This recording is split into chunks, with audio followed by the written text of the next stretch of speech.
Hey, my name is CJ, and in this video, we're going to be discussing the difference between Marxism Leninism and Anarchism. All of the sources that I use in this video will be linked down in the description. I hope you all enjoyed this video, and without further ado, let's get into it.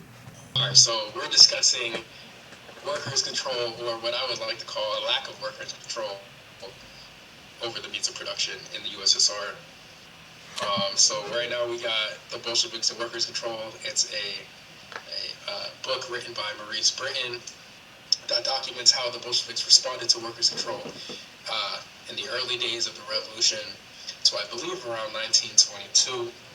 Right now we're looking at March of 1918. So this would be like a couple months after the October Revolution. And we're looking at how they treated railway workers. So why don't you want to go ahead and read what it says? It's Vestia of the All. March 26. Yeah, this is March 26, 1918, so this is fresh off the riff. Russian Central Executive Committee publishes decree issued by the Council of People's Commissars on the centralization of the railway management. This decree, which ended workers' control on the railways, was an absolutely necessary prerequisite for the improvement of the conditions of the transport system. It stressed the urgency of iron labor discipline and individual management on the railway and granted dictatorial powers to the Commissariat of Ways of Communication. Clause 6 proclaimed the need for selected individuals to act as administrative technical executives. In every local district or regional railway center, these individuals were to be responsible to the People's Commissars of Ways of Communication. They were the embodiment of the whole of the dictatorial power of the proletariat in the given railway center. So I think this is something we can talk about, we can expand upon, because once you start centralizing your structure, once you start making it hierarchical, you start alienating the workers from owning the means of production. You just can't call it socialism. Exactly, but that's the thing. Centralization is a direct cause of the workers being alienated from the means of production. And the only people who are able to come to that conclusion, that correct conclusion, are anarchists. As soon as you centralize power, power wants to replicate itself. If someone's in a position of power within the centralized power structure, they want to gain as much power as possible, and that comes at the expense of removing power from the people that are under them. So, with that being said, any centralized power structure is going to incentivize the person within the power structure to carry out their role. And if the role is predicated on removing power from the people under them, then that's what's going to happen. So as soon as you put these managers who are managing the railway, right? Because that's what they're talking about, or that's what Britain is talking about in this pamphlet. As soon as you get rid of, direct control over the means of production by the workers and replace them with managers who get to dictate what goes on in the workplace or how the railway is supposed to be managed, you're effectively swapping out managers for state actors who act as managers in the same way that they would under a private capitalist system.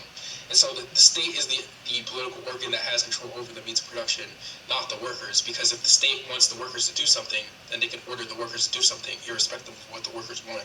Yeah. So this was 1918, bro. A lot of Leninists will talk about, the USSR was good under Lenin and then went to shit under Stalin or Trotsky or whatever the fuck. Stalin. But in reality, the Leninist state was already getting rid of worker control over the means of production as soon as 1918. Yeah. That's how early we're talking. This is a couple of months. This is because the excuse will be well, they needed to because they were under invasion, the capitalists were trying to, the CIA and all of these other things. Material circumstances don't excuse outcomes. So just because they were under a lot of pressure from external forces does not excuse decentralization. It does not excuse them relying on state capitalism, and it just does not make them socialists. So when people try to excuse their material circumstances and try to use this as an excuse, just because they were under these pressures does not now mean that they built socialism. No, they didn't build it. They just built state capitalism. And even still, that's a weak ass excuse. It's weak. That argument just doesn't hold water for me. Because like, when is the capitalist sabotage going to end? So you're telling me we're not going to be like, we're postponing liberation until capitalist sabotage is over with? It's because the One ML, of power structures. the ML, like they center the West, they center the capital, like they center the West too much in their praxis or in their analysis. So it's whatever the West does, they have to then have to match it. So because the West is industrializing, that's what we have to do. If the West is trying to get to space, we have to get to space. You know what I'm saying? So it's like that's what even leads to the space race. So it's like with the USSR, you didn't have worker control. We've already like been over it. You did not have worker control even within 1918.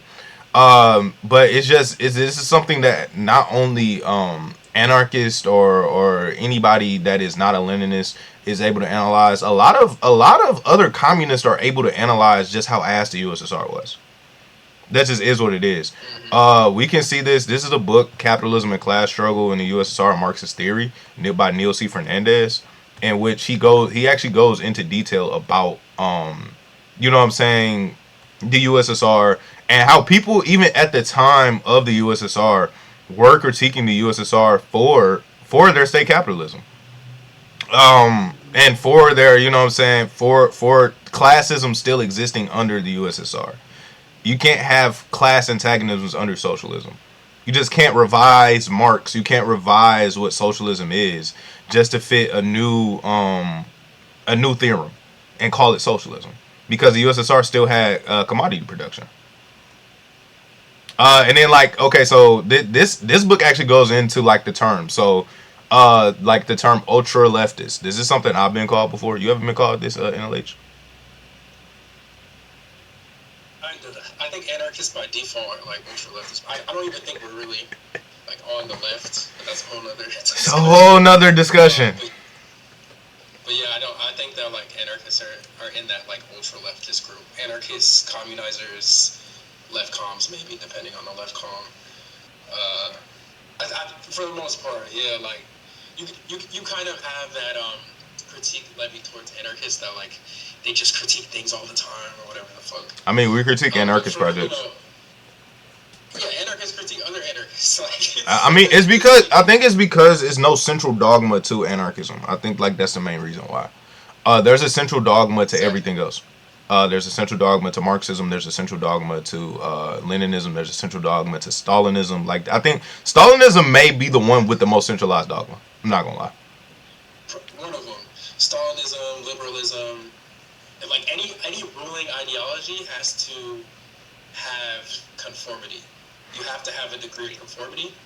Otherwise, the ideology falls apart as soon as you challenge basic presuppositions of that ideology. So, like, liberals, for example, will give lip service to, you know, like getting rid of poverty, but they won't reflect on the structures that lead to poverty, the macro socioeconomic structures that lead to it, which is capitalism. In the same way that MLs will give lip service to worker control or to socialism or whatever the fuck, but they won't analyze the state. And the state is a political organ that creates new subjectivities, and those subjectivities are predicated on giving state actors power over workers. Mm-hmm. They won't question it, because doing so would dismantle their ideology. So they have to adhere to like a strict form of dogma. You feel me? Mm-hmm. That's why they rewrite history. So if you go back and read history, like if you look at the Hungarian Revolution, you know, it was a organic worker uprising. You talk to MLs about it, it was all just a color revolution. They love color revolution. They can't deal with these contradictions. They love color revolution. Them. They have to throw them to the side. The same way you talk to liberals, right? You discuss with liberals about Kamala Harris and about how, you know, she wants to like build a more equal world, or Kamala Harris respects minorities. Well, then why is she bombing minorities in the global south? Yeah. Like, why she was manufacturing consent to go to war with Iran, like while she was still VP. Like that was something that was like, you know what I'm saying? So the term ultra leftist is used to describe those sections whose ideas are more radical than those on the left. I thought that was good. I think we all should aspire to be ultra leftists. That's just me though. The Leninists and the anarcho-syndicalists, but who are nonetheless loath to reject ideas and forms of activity in which conflict with the communist project. For example, they might oppose each and every force which would substitute itself for the working class, but still support some sort of self-managed capitalist economy. See, for example, the advocacy of wage equalization in Castoriadis, 1957, page 126 to 127, and Solidarity, 1961, page 11. Or they might even understand the need to abolish wage labor and still propagandize in such a way as to encourage workers to put their hopes in some force rather than proletarian autonomy. A supposed economic crisis, for example. See Revolution Sociale or ostensibly cure-all organizational forms such as workers' councils. Ultra-leftists are usually active in criticizing the left and the extreme left and encouraging workers to organize. They are distinct from the extreme left in that they do not retrospectively support past counter-revolutions such as the Bolshevik one in Russia or the Republican one in Spain. And unlike most leftists, they do not support any of the world nationalist liberation movements. So that pretty much sums up what ultra-left is. You know what I'm saying? That sounds amazing. I don't know why MLs use that as like an insult. Like, okay, we don't support nationalist revolutions or counter-revolutions that take away power from the workers. Mm-hmm. Great. Why should we? Yeah, why should we? Like, that don't make no sense. It's because they're campus. So they believe they believe that the world, like I told you, Mao fried the fucking world with that third worldism bullshit. It just is what it is. He fried the left with the shit because it just does not make any sense. It doesn't make any sense. So I'm gonna go. So we can go down here and like this is what like council communists at the time were saying about the USSR even in the 20s. Among those who saw the USSR as capitalist in the 1920s were also the council communists, anti-parliamentary Marxists whose theoreticians included. I'm not finna pronounce these motherfuckers' names. I don't pronounce European names. I wouldn't. I could like this is Gorder Matic rule and for a time, albeit somewhat reality course. After 1920 to 21, once the facts about the Russian conditions had become clear in Western Europe, the council communists forthrightly condemned not only the despotism of the Bolshevik political system, but also the capitalist economic conditions it policed and defended. At first, during the NEP 1921 to 28, the majority emphasized the role of market competition in the capitalist peasantry, and only a minority theorized state capitalism. But by the mid 1930s, the state capitalist position had become one of the tendency's principal tenets. We could get into the Molotov-Ribbentrop Pact. I forgot which source I used for that shit. Oh man, I have a whole book on it. It's a Devil's Alliance. But let me try to find that. Let me try to find that actually. Hold up.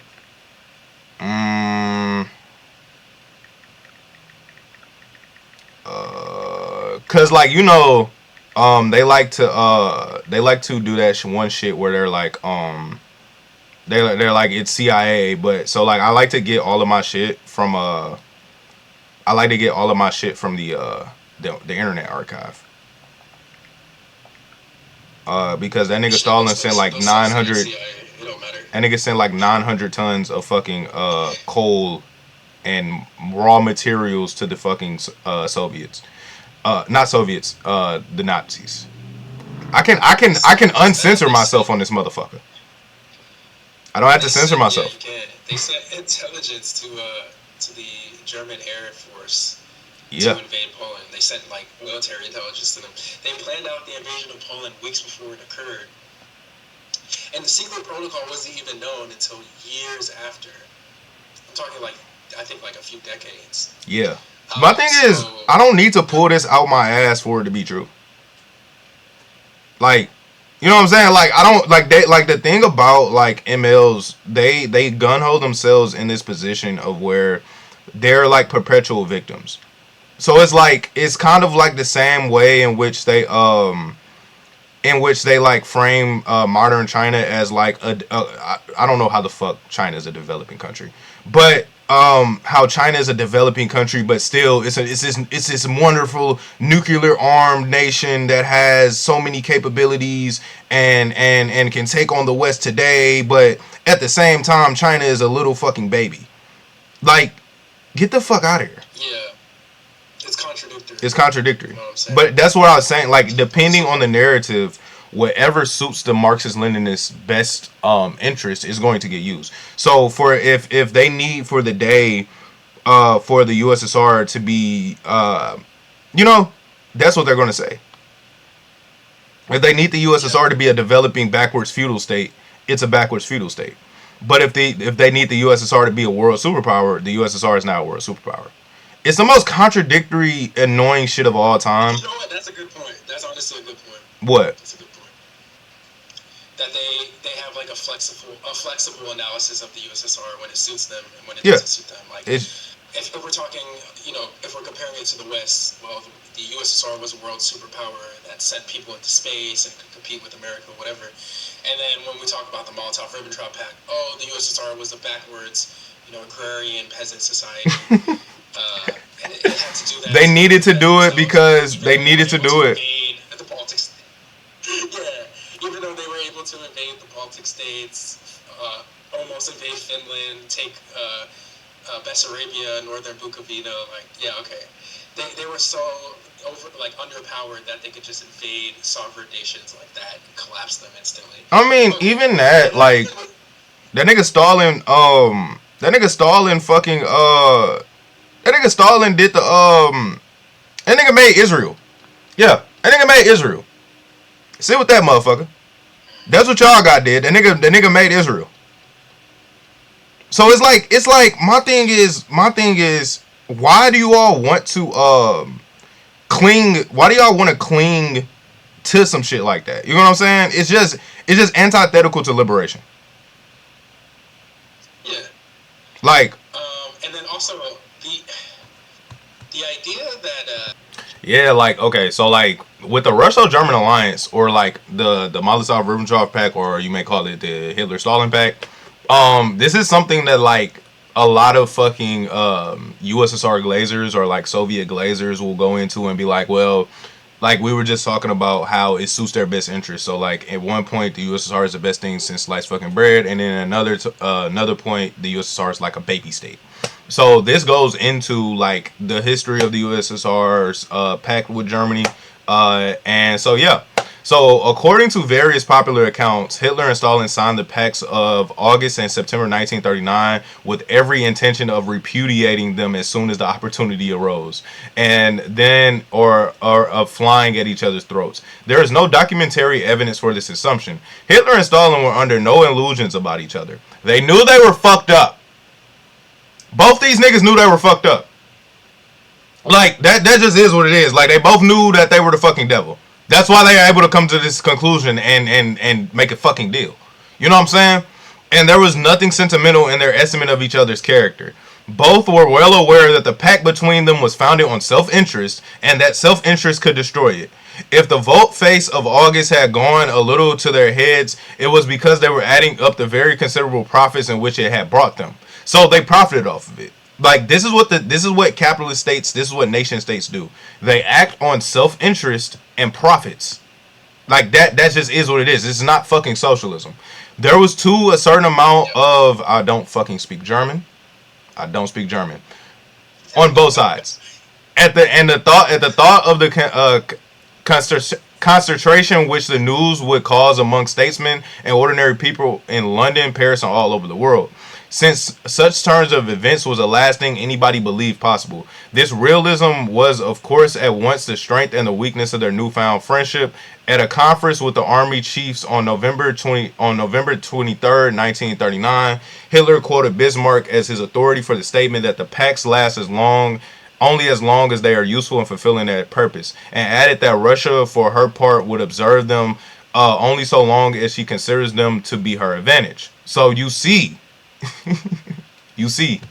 the reason why they engaged with the Hitler-Stalin Pact was not like you see ML propaganda being like, well, they try to do collective security, but this was like the last resort, and they just were gun-ho in this position to where they just had to fuck with Hitler. Like, no. Both these niggas was. They did it. They did it to expand their borders and to go on land grabs. Yeah. That's literally because the state always wants to extend its influence. Like, states want to get bigger. That's the point of constructing a state. To influence other states. Yeah, because the USSR is imperialist. USSR is imperialist. Exactly. So like, what the USSR did during the Molotov-Ribbentrop Pact was use the Comintern to put pressure on other communist parties in other states to not be antagonistic towards the Molotov-Ribbentrop Pact or to not be aggressively anti-fascist. So there's a person named Harry Pollitt, who, and I think he was a British communist. He literally got fired through the Comintern because he was aggressively anti-fascist, or he didn't want to. He wanted to take an aggressive position against the Nazis. So the idea that like, the USSR was just doing this because they needed to buy time. If they needed to buy time, then why did they put pressure on other communist parties to not critique the Nazis? You know what I'm saying? What does that have to do with the USSR? Nevertheless, Hitler and Stalin were convinced that the vital interests of the two governments could overlap for a considerable time. So, like, this was a trade deal for the long term. Hitler had to digest Poland, overthrow France, and vanquish Britain, after which he would be in control of the whole of Europe behind a wall, running from the Baltic frontiers to the Danube estuary. Victory would also secure for him those colonial resources outside of Europe, which he later mentioned to Serrano Senior during the latter's visit to Berlin in September 1940. This program was quite enough to put the Russian problem into cold storage for a long time to come. Even if someday he thought of expanding it, all the evidence of Hitler's intimates agreed and attributing to him the idea, which he had very much at heart during the first few months of the pact, that the Russian agreement was a very great act of diplomacy and that it was capable of lasting a long time. Goring clearly remembering that in August 1939, Hitler told him, "I am determined to work with Russia for a long time." So, like, before I even read that, I already could tell this was going to be a long-term ass agreement. This was not short-term. This was not just something for the war. Like, this was going, because the thing is, Stalin didn't give a fuck. Stalin's a genocidal maniac. Hitler's a genocidal maniac. All leaders of European nation states, all colonial powers, are genocidal maniacs. I think if we can come to that fucking conclusion, really, we can really argue, like this is what Frantz Fanon is arguing, and other decolonial thinkers and Marxists. The foothold of socialism will never be constructed in Europe because Europe's construction in itself is a white supremacist construct. So this is why, like, they're able to do this shit and be along class lines and achieve class solidarity and do all of this bullshit. Class solidarity is just white supremacy. Let's get that over with. Hitler's opinions on Stalin. In one of the versions which have reached us of Hitler's speech to the military chiefs on August 27, 1939, just before Ribbentrop left for Moscow, Hitler gave what was intended to be a very flattering opinion of Stalin by considering him as his equal. "Stalin and I are the only people who have considered the future. In other words, the only people capable of building a structure that will last." Hitler didn't even see him as a fucking communist. He didn't. Like, this is history, my nigga. Get with it, or to get the fuck lost. At least at that time, these two hierarchical power structures drop their ruling ideology. Like, typically when you have a centralized power structure, you need an ideology to justify it. But in reality, the main purpose of that power structure is so that those at the top maintain power, and that they expand their power. So what's happening here is these two, centralized power structures are kind of dropping their ideological justification for the need for them to be in power. Like, the cracks are starting to show in the ruling ideology itself. Yeah, so because it's not... The ruling ideology, which gives them an excuse to maintain power, is starting to break down because we can see that these two power structures are predicated on just maintaining and expanding their power. And that's the only thing they both want to do. So a ruling ideology is just an excuse that elites will use to maintain power over people. But we can see that even if you have two power structures that are ideologically antithetical to each other, insofar as there's an existential threat that threatens them, they will get rid of their ideological differences to maintain their power in their, respective power structures. So it literally breaks down. It just breaks down. Like, the ruling ideology breaks down, the cracks start to show. We get to see why the Nazis are in place and in power, and we get to see why the Bolsheviks are in power. And the reason why they're in power is because it benefits both the hierarchs, and that's it. That's it. There's no ideological justification. Centralized power structures are only in place so that people at the top of those power structures can maintain and expand their power. Even if you have two power structures that have opposing ideological justifications, those differences are going to be nullified as soon as the existential threat that threatens them both is knocking on their door, and they'll literally will team up with each other to make sure that the hierarchs maintain power in their respective societies, even if that means partnering with the devil or the people they claim is ideologically the devil. You feel what I'm saying? It's all fucking political theater. It's the same thing Democrats and Republicans do.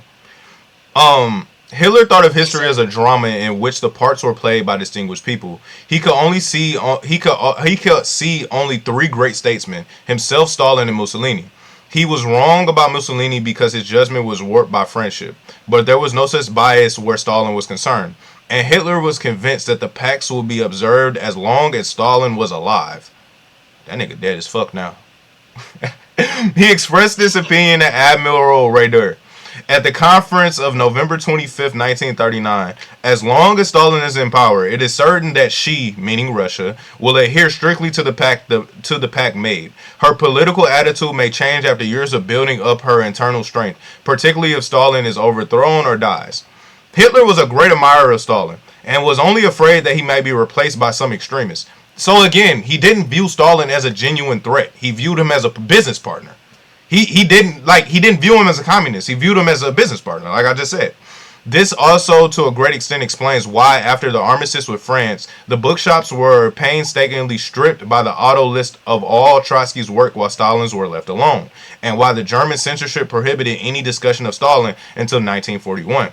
Again, on the last day of 1940, when military preparations against Russia were well underway, he wrote to Mussolini, I do not anticipate that the Russians will take the initiative as long as Stalin is alive, and as long as we ourselves do not have any serious crises.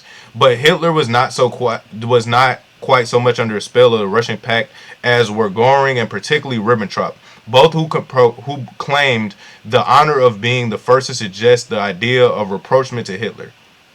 So you see that the niggas was in bromances with each other, bruh. So we can get in, so we don't have to read all of that. So we can see also, I don't know which part because I've read this before, in which Soviet press was justifying German actions within Europe. But we can talk about. Yeah, the newspapers, yeah, they were justifying. They actually toned down their propaganda pieces against Nazi Germany. So the Soviet Union would produce these movies against Germany, and during the years of 39 to 41, they stopped showing them.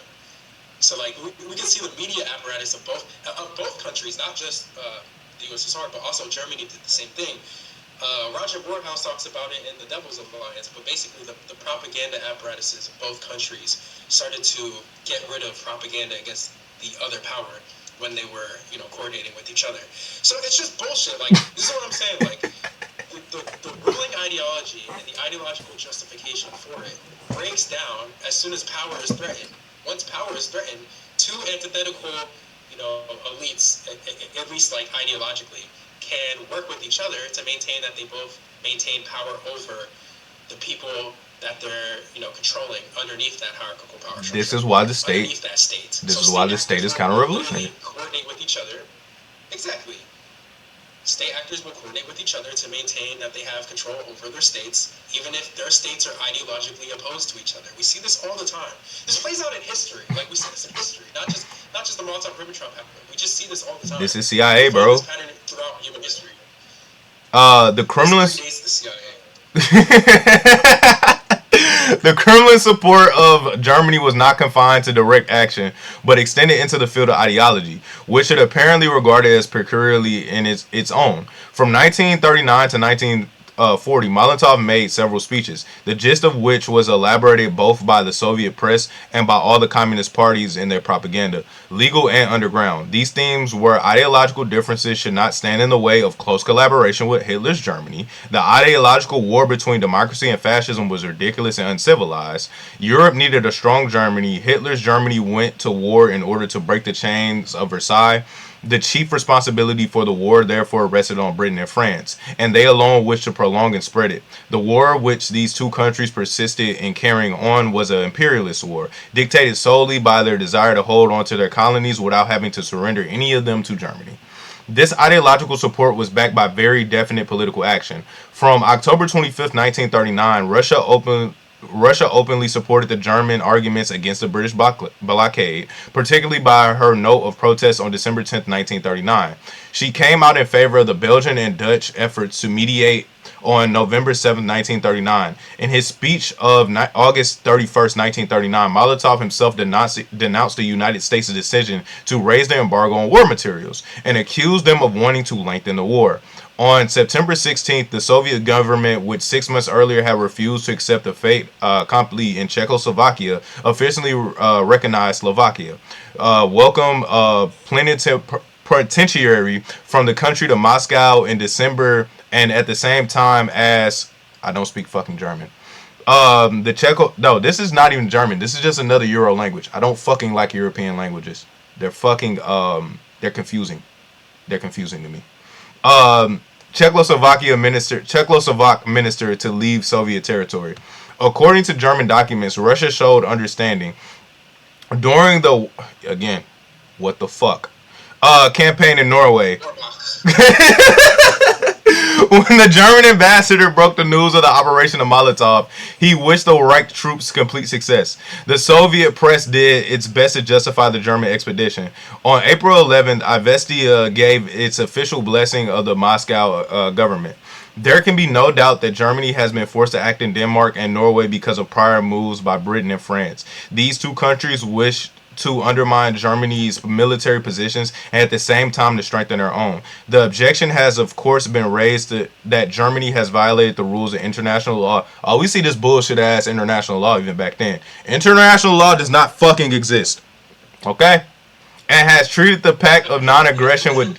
It's never existed. It's never fucking existed. It's whatever state is the hegemon. That's who is able to dictate international law. It is absurd to begin wailing about the legality or illegality of Germany's actions in Scandinavia when the sovereignty of the Scandinavian countries had been violated by Britain and France. War has its own logic, which is stronger than any other. The official organ of the Soviets went farther, referring to the attitude of Britain and France to the Russo-Finnish conflict. It denounced its essentially anti-German character. Ruling circles in London and Paris had actually thought of sending expeditionary corps to help Finland. But if the famous corpse was under orders to land in Finland, and we are not all sure that it would no doubt have taken 2 or 3 months to do so. By which the time the Finnish whites, fuck white people, would have crushed once and for all. These troops would have remained in Norway and Sweden, simply to occupy a number of important strategic positions there, force these two countries into war, and create a new front against Germany. Under the banner of the fight of the Bolshevism, Britain and France wanted to get a strong foothold in Scandinavia in order to spread the war against Germany. This scheme was wrecked by Peace of Moscow. The Allies were then forced to consider obtaining control of the neutral seaboard of Norway and stopping exports from Scandinavia to Germany. It was no longer a question of helping Finland. The USSR had torn off the mask, and what they now wanted was to spread the war against Germany. So, like, German and Soviet military collaboration. For the first time for 50 years, the German leaders said in November 1939, Germany had no fears in the East. Them niggas did the Ja Morant. I'm good in the West. And it's not considered a war on 2 fronts. There is no doubt that the USSR's most important and most decisive military contribution to Germany. Hitler expressed his satisfaction with it in his speech at Munich on November 8, 1939, and this weighty argument was used by the German leaders to ally Mussolini's misgivings and overcome his hesitation. For in a letter of January 4, 1940, he had warned Hitler against the new German policy. When General whatever the fuck Göring's close friend and his liaison officer with Hitler was discussing this question with Count Magistrati, He explained that the agreements were necessary so as to secure our rear for the duration of the war with Great Britain. And 3 weeks later, Hitler also told the Count that the success in the West depended on Germany's being in good terms with Russia. The DNB communique issued on March 1st, 1940, on the occasion of Summer Welles' visit to Britain, stated that even if Britain succeeded in coercing some of the neutrals into joining the war, this will by no means compensate the Western powers for what Germany had gained through friendship with the Soviet Union, which protected her from military action in the rear and guaranteed her economic security. In a speech to the Air Force units of the Hitler Youth a few weeks before the Flanders offensive, Göring was bubbling over with optimism. Germany, he then told them, is ready to strike. Secure her on flanks, and in the rear, the mighty German army facing England and France in the west forms in the air, land, and on sea a solid block of steel. It is their decision that must be made. Hitler was ready to risk the war with the Western powers only on one condition, and it was vital, that he could count on the benevolent neutrality of Soviet Russia. You cannot be neutral when you're facing fucking fascism. I think we know this in 2025. This is what I'm saying, bro. This is a good place to stop for a sec. I think it's wild to me that MLs will frame the USSR as the bulwarks against fascism. So like the Soviet Union was the only thing that stopped the Nazis, you feel me? Mm-hmm. And then just overlook all of the history that happened between the years 1939 to 41. The Bolsheviks didn't stop the Nazis until they were directly at their doorstep in June 1941 during Operation Barbarossa. That's it. Everything they did previous to that was to collaborate and appease the Nazis and basically coordinate with them in order to build up their own, state, insofar as they could keep going on land grabs. Like they grabbed the Baltic states, they tried to grab Finland, they grabbed Poland, they grabbed Northern Bukovina, Bessarabia. Like they went on these land grabs and they used the Nazis to do it because they thought that, fascism, it's whatever. It's the same thing as like the United States and Britain, so we might as well just use the tension between these two blocks to benefit our own nation. So the idea that a nation state is an apparatus that can be used against fascism is ridiculous when we know that nation states are inherently insular. They don't care about anything that goes on outside of that nation. So like, just analyzing it from that framework, you can see that the USSR, basically played off the Nazis, or like they essentially like rode the Nazi wave as long as they could in order to increase their own national interests or better their own national objectives. Like that's literally what happened. That's the truth. That's what happened. So yeah, like I just said, was about to say, like I think I already talked about this, but like the Soviet press did its best to justify the German expedition. So this is according to German documents. Russia showed fucking understanding of fascism. There can be no doubt that Germany has been forced to act in Denmark and this is Soviet press, by the way. This is Marxist Leninist literature. This is in your fucking lexicon. There can be no doubt that Germany had this. Ain't even in my fucking lexicon. Ain't no black anarchist saying this shit. Ain't no fucking Afro pessimist saying this shit. Y'all need to get on with the bullshit. Y'all need to get on with the horse and pony show. And abandon and bro, like I may name this shit Marxism, Leninism, and infantile disorder or some shit like that. There can be no doubt. Yeah, definitely name it that. There can be no doubt that Germany has been forced to act in Denmark and Norway because of prior moves by Britain and France. So yeah, I most definitely already read this. So you see Soviet press justifying German aggression and German action and German escalation within the, within Europe. So we see thus the German-Soviet Pact and the way in which it was implemented by Stalin were amongst the most important factors in Hitler's strategy and therefore in the French defeat. On the other side, the Soviet leaders realized how important their contribution was and turned this knowledge to their advantage. Immediately after the great German victories on the Western Front, when they might have very well wondered what Hitler was going to do with his divisions, now disengaged and flushed with victory, Molotov thought it might be useful to remind Hitler that the pact with the USSR gave Germany an assurance of tranquility in the East. These niggas said, man, fuck, we already made it known to these niggas that they good in the East. We gonna make it even more known to our niggas that they good in the East. These niggas, bro, it was barbecue chicken. These niggas was letting them know, nigga, it's sweet over here. Barbecue chicken in the paint. Like, it was a discreet but unambiguous way of referring to service rendered. He later repeated it was more forcibly during his talks with Hitler in Britain. At the first talk, he declared that he concurred in the opinion of the Führer that both partners had derived substantial benefits from the Soviet-German agreement, and particularly emphasized that Germany had received a secure Hitlerland. That's crazy. It's a crazy way to hinterland. I thought that said Hitler. I thought that said Hitlerland. I'm like, damn, these niggas was really wild.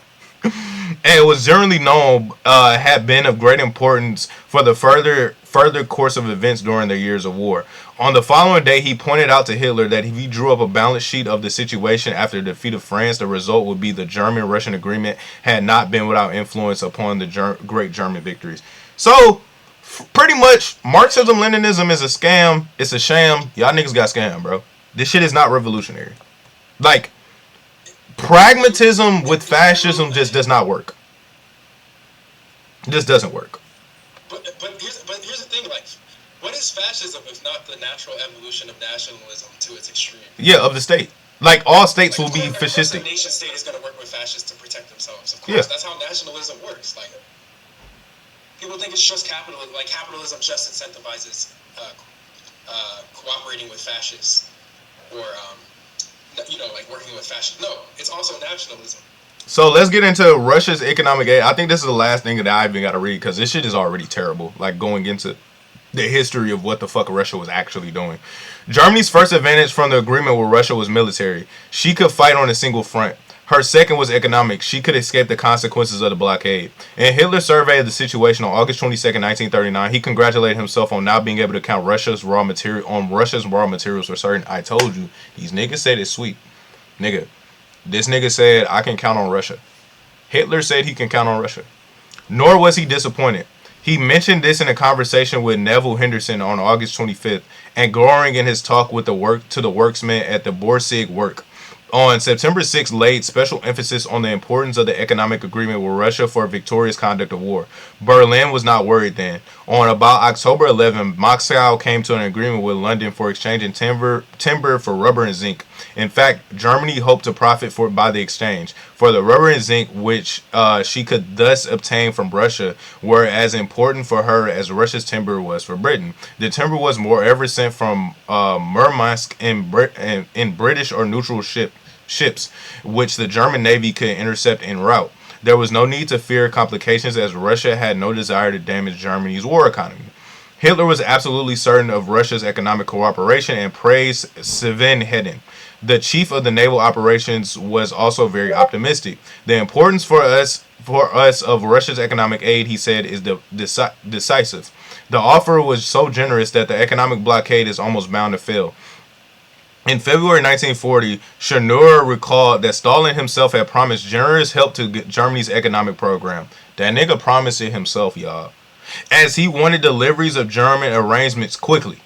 Stalin spoke about the future in the most glowing terms to Karl von Ritter. If we, Russia and Germany, go on collaborating like this for another 4 or 5 years, Russia will be able to produce enough raw materials to supply 2 Germanys. It's a fucking crazy quote. I don't know how you I don't know how you read the history of the Molotov-Ribbentrop Pact and come to the conclusion. That's a ridiculous quote. You'd have to overlook so much. Like, you would literally have to just overlook everything. You feel me? Like, these niggas was clicking up, bro. These niggas was not ops. But Even before the formal signature on February 10th, 1940, on the Comprehensive Economic Agreement outlining the correspondence between Molotov and Ribbentrop, on September 29th, 1939, the commodities and raw materials supplied to Germany reached an impressive figure. Under the new agreement, so these niggas signed another 360 with their ass. They already signed one 360 deal. They signed another one. They said, we doubling back.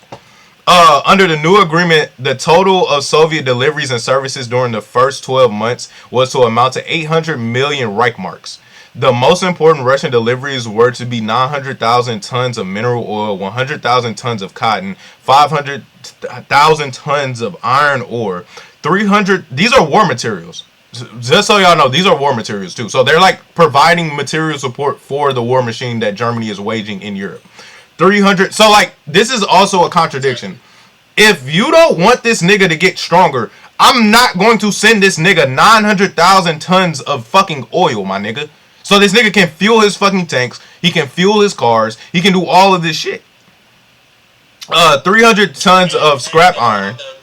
I was gonna say real quick, and it allowed them to bypass the British blockade. So Yeah. like, Britain put a blockade on Nazi Germany, and the USSR directly helped them circumvent it. So like, it just don't make sense. Like, it don't work. You feel me? Like, you just you're just helping them. None. Like, you know what I'm saying? It don't None. make sense. Like, if this makes sense to y'all, hey, bro, maybe y'all do need to be Marxist Leninists. I don't know.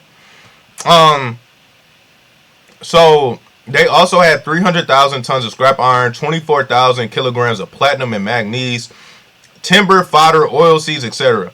Negotiations were difficult and protracted, but the desire of the Soviet government to help Germany and consolidate firmly the political understanding in economic matters became more and more evident. If Germany could meet her commitments to the extent required, the arrival of the Soviet raw materials would decisively weaken the effects of the British blockade. In March 1940, Ribbentrop passed on following information to Romanian Foreign Minister M. Gafincu. I hope that's his fucking name. If it's not, he's a dead white man. I don't give a fuck. The economic assistance which the Soviets could give Germany was considerable. It might well be decisive. The economic agreement had been worked out to the last detail and was implemented with the strictest punctuality by the Soviets, who wished to live down their undeserved reputation for vagueness and inefficiency. So like they're overly going. Like they're overly trying to show Germany like we're good business partners. Stalin was doing this up until June of '41. Like he was doing this right before they got invaded. Yeah. He got intelligence that Germany was prepping to invade the USSR, and how he responded to it was A, threatening to purge people who would tell him that, and B, by trying to appease Hitler by sending him like a bunch of more economic goods up until the day they got invaded. I swear to God. And through this economic collaboration, Russia was drawn even closer to the national and social order ruling in the Third Reich. The Soviets felt the same about it. An article on the agreement in Pravda drew attention to its considerable political importance and added that all the agreements reached between Germany and the USSR during the last 3 months, the non-aggression pact, the boundary and friendship treaty, nigga, they didn't even just have the fucking Hitler-Stalin pact. They had the boundary and friendship, the power of fucking friendship. That's how we're going to beat fucking fascism, guys. Nasty ass niggas, man. And lastly, the economic agreement have established a solid and lasting basis for the development and cordial economic and political relations between the two states. They fully correspond to the basic interests of the German and Soviet peoples, to the interests of peace, and to the interests of the popular masses in every country. To whom? I know niggas in Africa wasn't liking this shit. Like, what about the African working class? That Germany was fucking rummaging through in, in North Africa and East Africa. It don't make any sense. Like, these niggas was giving each other oil, bruh. These is nasty niggas, bro. In doing this, Russia was fulfilling a promise made at the time of agreement. The Soviet Union declared her willingness to buy metals and raw materials in third countries. Cause yeah, we can't. So like, these are all the like sources too. So y'all motherfuckers be like, it's CIA. Oh, no. It's like 50 plus fucking sources that y'all can then go to. Damn, this is over 100. This is 100 fucking 31 sources about Soviet-Nazi relations. This is on Marx's Internet Archive as well, as y'all can see by the web address. So this ain't no play. Where was I finna go? I can go back to Capitalism and Class Struggle to talk about like the inner workings of the USSR as well. Cause like I don't even think. I think a good thing to do would be to compare this to modern day. Like, so like the first thing I was gonna say was to maybe read that thing I sent you about how the German War Department explicitly admitted that if they didn't get materials from the USSR, that they wouldn't have been able to, like take over all those European countries or whatever. And then the second thing is, you talking about this? Yeah, I sent you it. You talking about this? Yeah. Okay, bet. I'm gonna do that. I'm gonna do that after this. All right, bet. But I also sent you something real quick. I think a good thing to do is to compare this to the modern day, because there's no point of studying history if we can't learn from it. Yeah.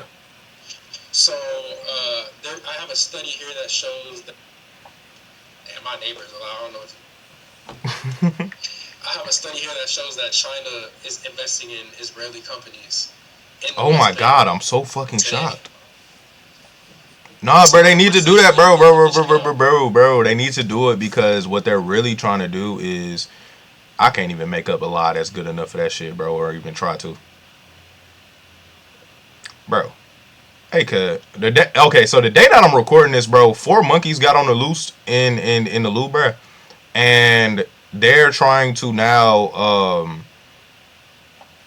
send it. Can you send this PDF in the open chat? I should. Yeah, hold on. Okay. Like, can I send it to your chat? Yeah, send it to the open chat like you did the other ones. All right, let me see if I can do that. So like another thing that most Marxist Leninists don't even know is they don't even know capitalism. So like capitalism isn't just America.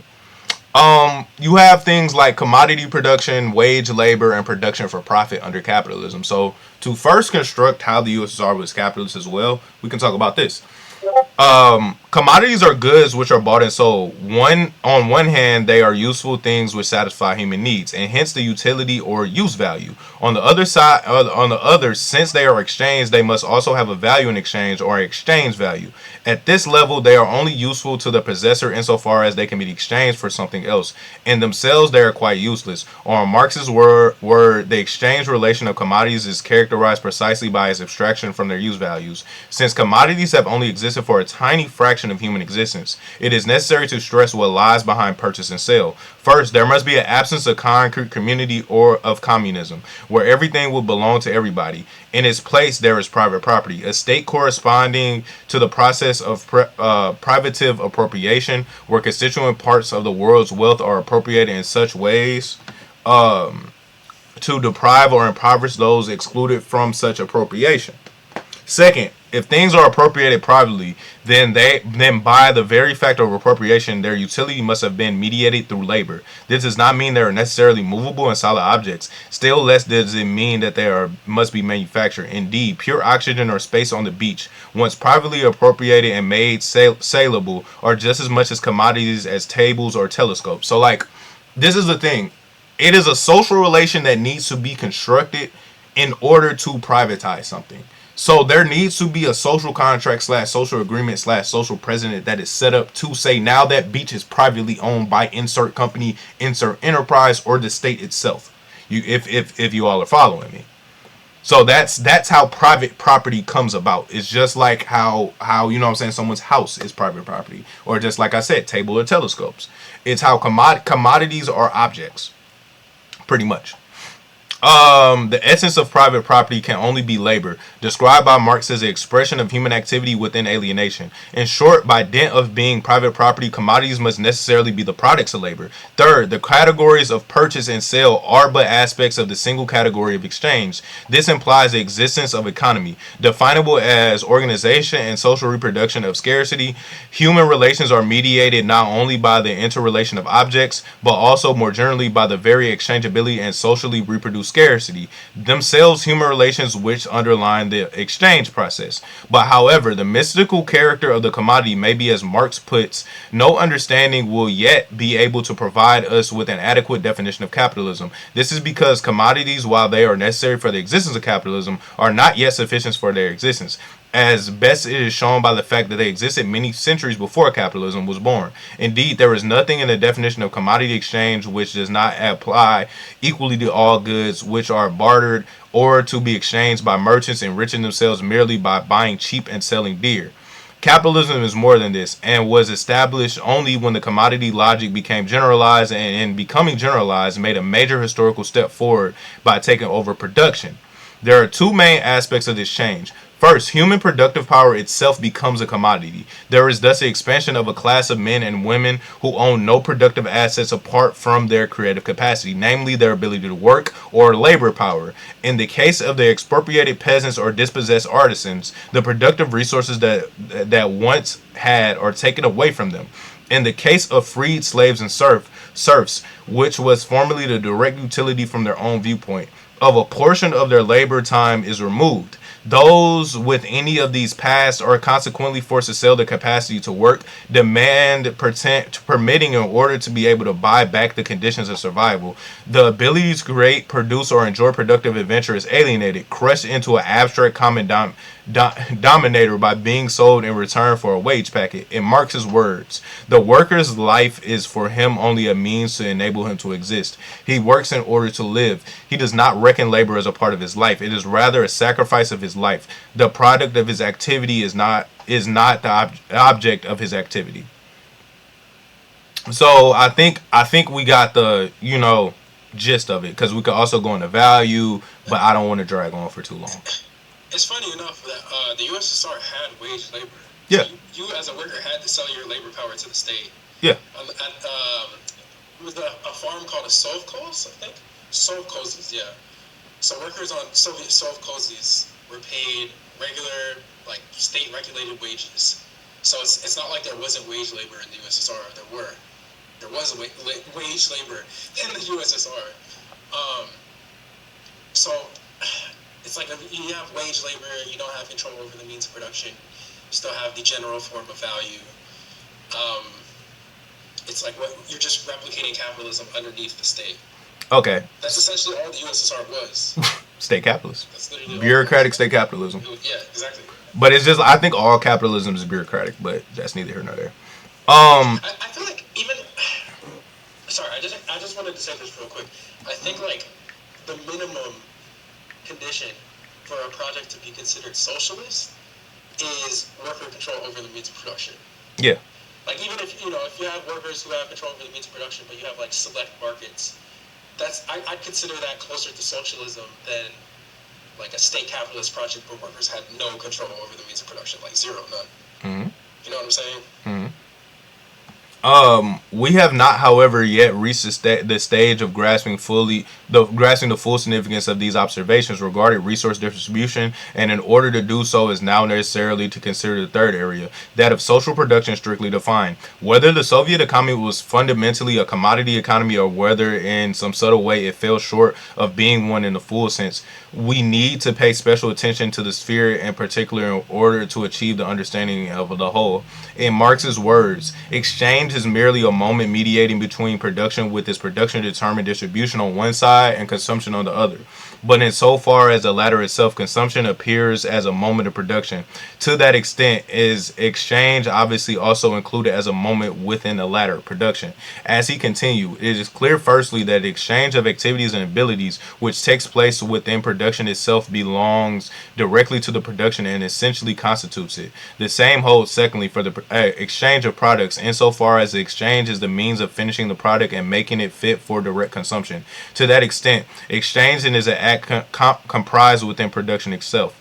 Thirdly, the so-called exchange between dealers and dealers is by its very organization entirely determined by production, as well as itself as a producing activity. The conclusion we reach is not that production, distribution, exchange, and the consumption are identical, but they are all form members of the totality distinctions and within a unity. We should therefore expect Soviet production to show at least some of the same characteristics as Soviet exchange-based distribution. But at the same time, in looking at the production, we shall be seeking to shed additional light on the nature of the entire political economy. The question now becomes, did the Soviet productive forces and the products take a commodity form? If they did, in which way did they do so? And what were the specific implications for the nature of the economic system, which undoubtedly differed considerably from, say, one based on the drive for dollar profits? Clearly, to answer the last question fully, we shall have to discuss the overall nature of Soviet political economy, and this indeed is the subject of the present chapter as a whole. Since, however, we shall discuss the nature of labor and the nature of accumulation in the other sections below. For the time being, we can limit our attention to a consideration in the form of distribution of the instruments of production, and therefore, in fact, and separately, or the of the form of the product which the use of the instruments gave to rise. So now we get to the means of production. So, socialism is when the workers own the means of production, right? It is now recalling at the outset that whatever form the appropriation of the productive forces in the USSR actually took, it was the most definitely privative. So if you privatize the means of fucking production, that means you're a fucking capitalist. That means you're a fucking capitalist. Okay? Okay? Yeah, like a necessary condition for socialism is worker control over the means of production, period. If you don't have worker control over the means of production, you do not have socialism at all. Thus, however fuzzy or broad or apparently tortuous the line may have been between low-level bureaucrats who are essentially wage worker and low-level bureaucrats who dispose of a small degree of de facto control over the productive forces and other people's labor, it is quite clear that the workers were exploited by a social layer of conglomeration of social layers. So you see exploitation not only existing within the channels in which the workers existed in, it was a social relation that still persisted in which made the workers' relation to their work alienated and hence exploited. Which stood above them and disposed of material means of production.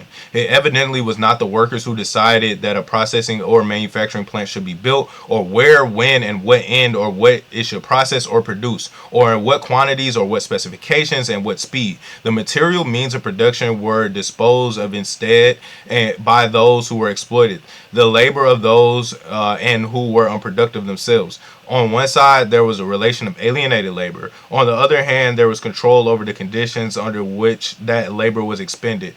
Equally evidently, whatever the rate may have been of the workplace theft and whatever degree of the institutional rivalry prevailed among senior officials of the three main pillars of the state: the party, the army, and the KGB. So the KGB is equivalent to the fucking CIA. Okay? The CIA is like a hybrid of the CIA and the FBI. So yeah, the exploiters as a whole maintain considerable reserves of force to keep the material means of production under their control. The control over the means of production was protected from the workers by force. So you see that this social relation, you see that the means of production were kept away from the workers by the force of the state. This is why the state is fucking counter-revolutionary. So you also see that this is what worker control looks like. You know what I'm saying? This is why I like this book.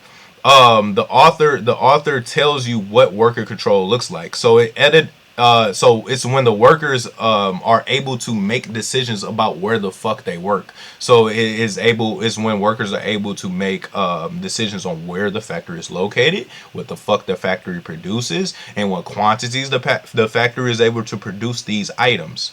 If this is just left up to the state, this is not worker control. You can just not call yourself a worker state only in name and not give workers ownership over the means of production. So you see that the exploiters were the state, the party, and the KGB. The party being the Bolsheviks or the Bolsheviki. So yeah, and then this goes into what an actual workplace looks like in the USSR. To just set the scene.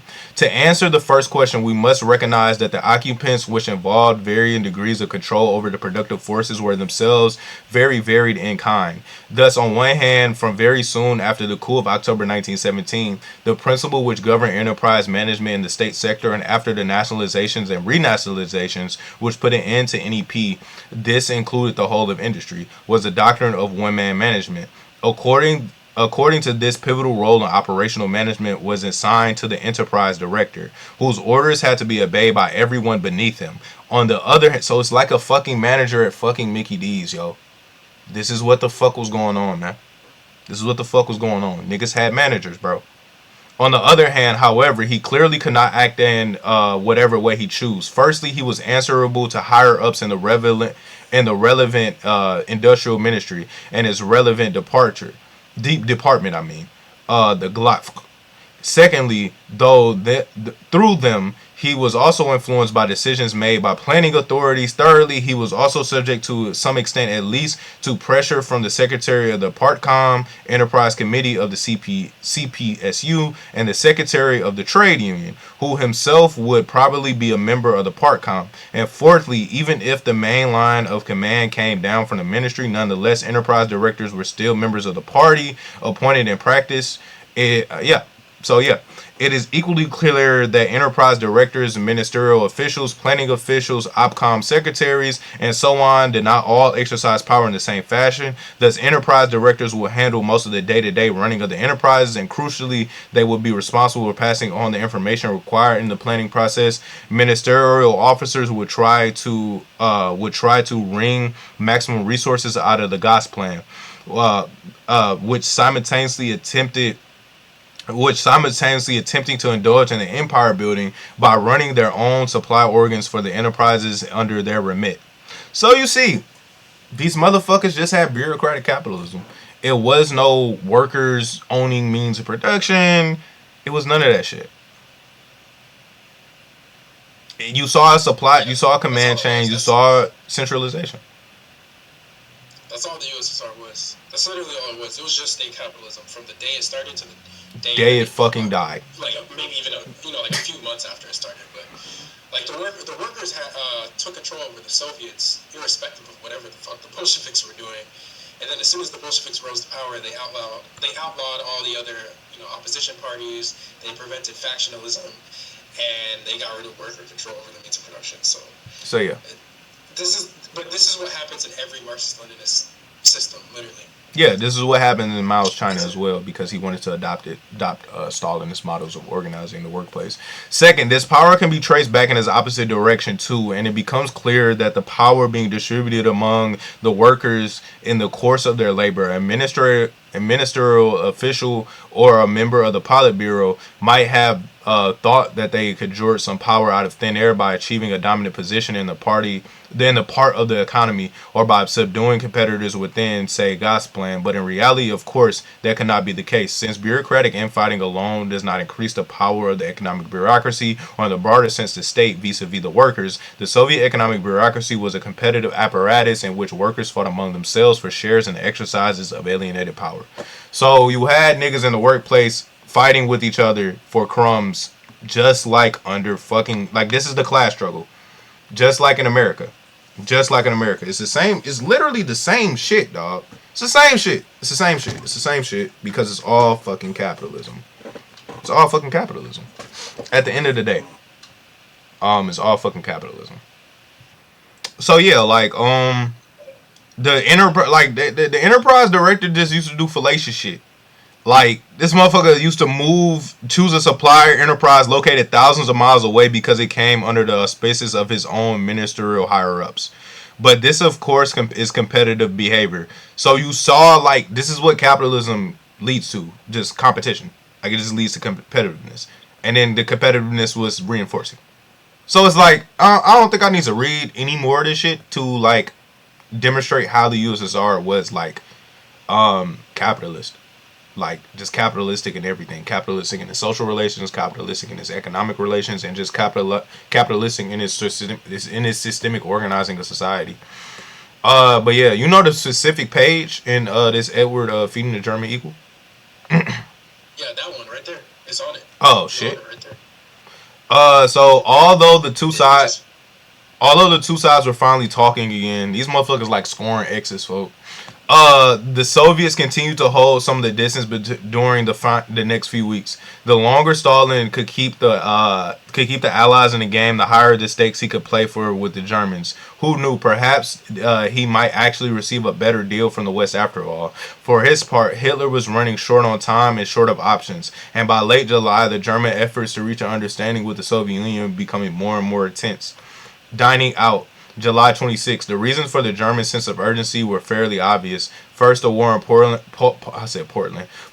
was scheduled to begin on August 25th, leaving only 1 month to clarify relations with the USSR. With Japan lost as a close ally, Italy shaky, and the fortification in the West far from complete, Germany needed a political agreement with the USSR in order to intimidate the West into submission if possible, or to fight the West if necessary. At the very least, Germany needed some sort of understanding with the Soviet Union in order to head off an unlikely but still potentially Anglo-Soviet agreement. With the new English proposals of July 23rd and secret new information from July 25th that the West was about to send a mission to the Soviet Union to carry out military tanks, Germany could not afford to wait out on the sidelines. Germany's economic situation also continued to dictate a much closer relationship with the huge empire to the east. For example, an August report from the Office for War Economy Planning argued that in case of war that including the USSR is hostile, Germany and Italy will fall short of their mobilization requirements by 9.9 million tons of oil and 260,000 tons of manganese. Furthermore, Germany was among other things still importing 20% of the foodstuffs, 66% of her oil, and 80% of her rubber. At the same time, Germany possessed stocks of rubber sufficient only for 2 to 3 months of war, and oil sufficient for only 3 to 6 months. Since the English blockade will cut off most of the resources, these materials, and since the Soviet Union was practically the only potential supplier for many of these items, an August report from the Office of Economic Development concluded, making our greater economic sphere blockade proof can only be achieved through close economic cooperation with Russia. Nasty fucking work. All right, stop right there. Stop right there. All right. So Germany is admitting that the only way that they can circumvent the British blockade and go on their march on Europe is through cooperation with Russia. And if that the USSR was hostile to Germany, they wouldn't have been able to do it. It's coming from their mouth. So, like, this idea that the USSR needed to do this, blah, blah, blah, blah, blah, to build up their military, whatever the fuck, right? This idea that they needed to do that is factually incorrect. All they had to do was be slightly antagonistic and hostile towards Germany, and the British blockade would have prevented Germany from going on their march on Europe. Including, first of all, they're not going to be able to take, Poland, France. They're not going to be able to fight England and then at the same time invade the USSR. They don't have enough resources for that. That's just a fact. So this idea that like the USSR was doing this to build their troops up, it's paradoxical because they gave Germany so much economic aid in order for the USSR to go on their land grabs, that if they were to just refrain from doing that, they would have been in a better position relative to if they would have, gave out that aid. So the idea that they needed this to build up their military is nonsensical because all they had to do was just be slightly hostile towards Nazi Germany in the later half of 1939, and it would have prevented them from conquering the USSR. So this is a really this is pretty. It makes the Marxist Leninist position look pretty bad. There's not pretty bad. This shit is fucking horrible. These military, political, and economic concerns all meant that Hitler had to strike a deal with Stalin, and quickly. As the point man for the economic negotiations around which everything else revolved, Schroeder was literally on call 24 hours a day and bombarded by the question after question from Ribbentrop and Führer. One time, Ribbentrop even tracked him down at Charlottenburg restaurant where Schroeder was having dinner with his mother and brothers. This German desire for speed resulted in a series of meetings over the next 2 weeks to finalize the economic arrangements and to lay the groundwork for a political and military understanding. Throughout, the Germans were the pursuers, and despite some continuing hesitations, and the Soviets were the pursued. Both realized that it was the USSR that was in control of the situation. The first few encounters were relatively minor. On July 24th, for example, Ostakov invited Soccer. It's like, what the fuck? Like, bro, German is a fucking, kitty ass, toddlerish ass fucking language. I'm not reading that shit. I'm not revising it either. I'm not editing it out. The fuck? Humans make mistakes. And the Germans to send delegates to an agricultural exhibition in Moscow, which the Germans did in the second week of August. Schwerner's July 25th memorandum indicated that the economic negotiations were focusing on technical questions and were making steady progress on the remaining problems. For example, the two sides had already agreed on a 7-year credit currency arrangement and 60% of the goods being shipped by German vessels, but they were still 0.5% apart on the interest rates and 20 million RM apart on Soviet raw material shipments. Within a few days of relatively successful bargaining under the belts, the Germans decided to begin a full court press. On July 26, Scheurer and his last-minute partner, the young Foreign Office of official Walter Schmidt, met Askov and Barbin at Eschwitz, a Berlin restaurant, for dinner. Schmidt, who had been told nothing of the nature of the upcoming conversation, was stunned when Scheurer proposed the following three-stage plan. Stage 1, the re-establishment of collaboration in the economic affairs through the Credit and Commercial Treaty, which was to be concluded. Stage 2, the normalization and improvement of political relations. Stage 3 will be the re-establishment of good political relations, either a return from what had existed before, i.e. the Berlin Treaty, or a new agreement which took account for the vital political interests of both parties. This stage 3 appeared to me within reach. This is fucking terrible. It's fucking terrible.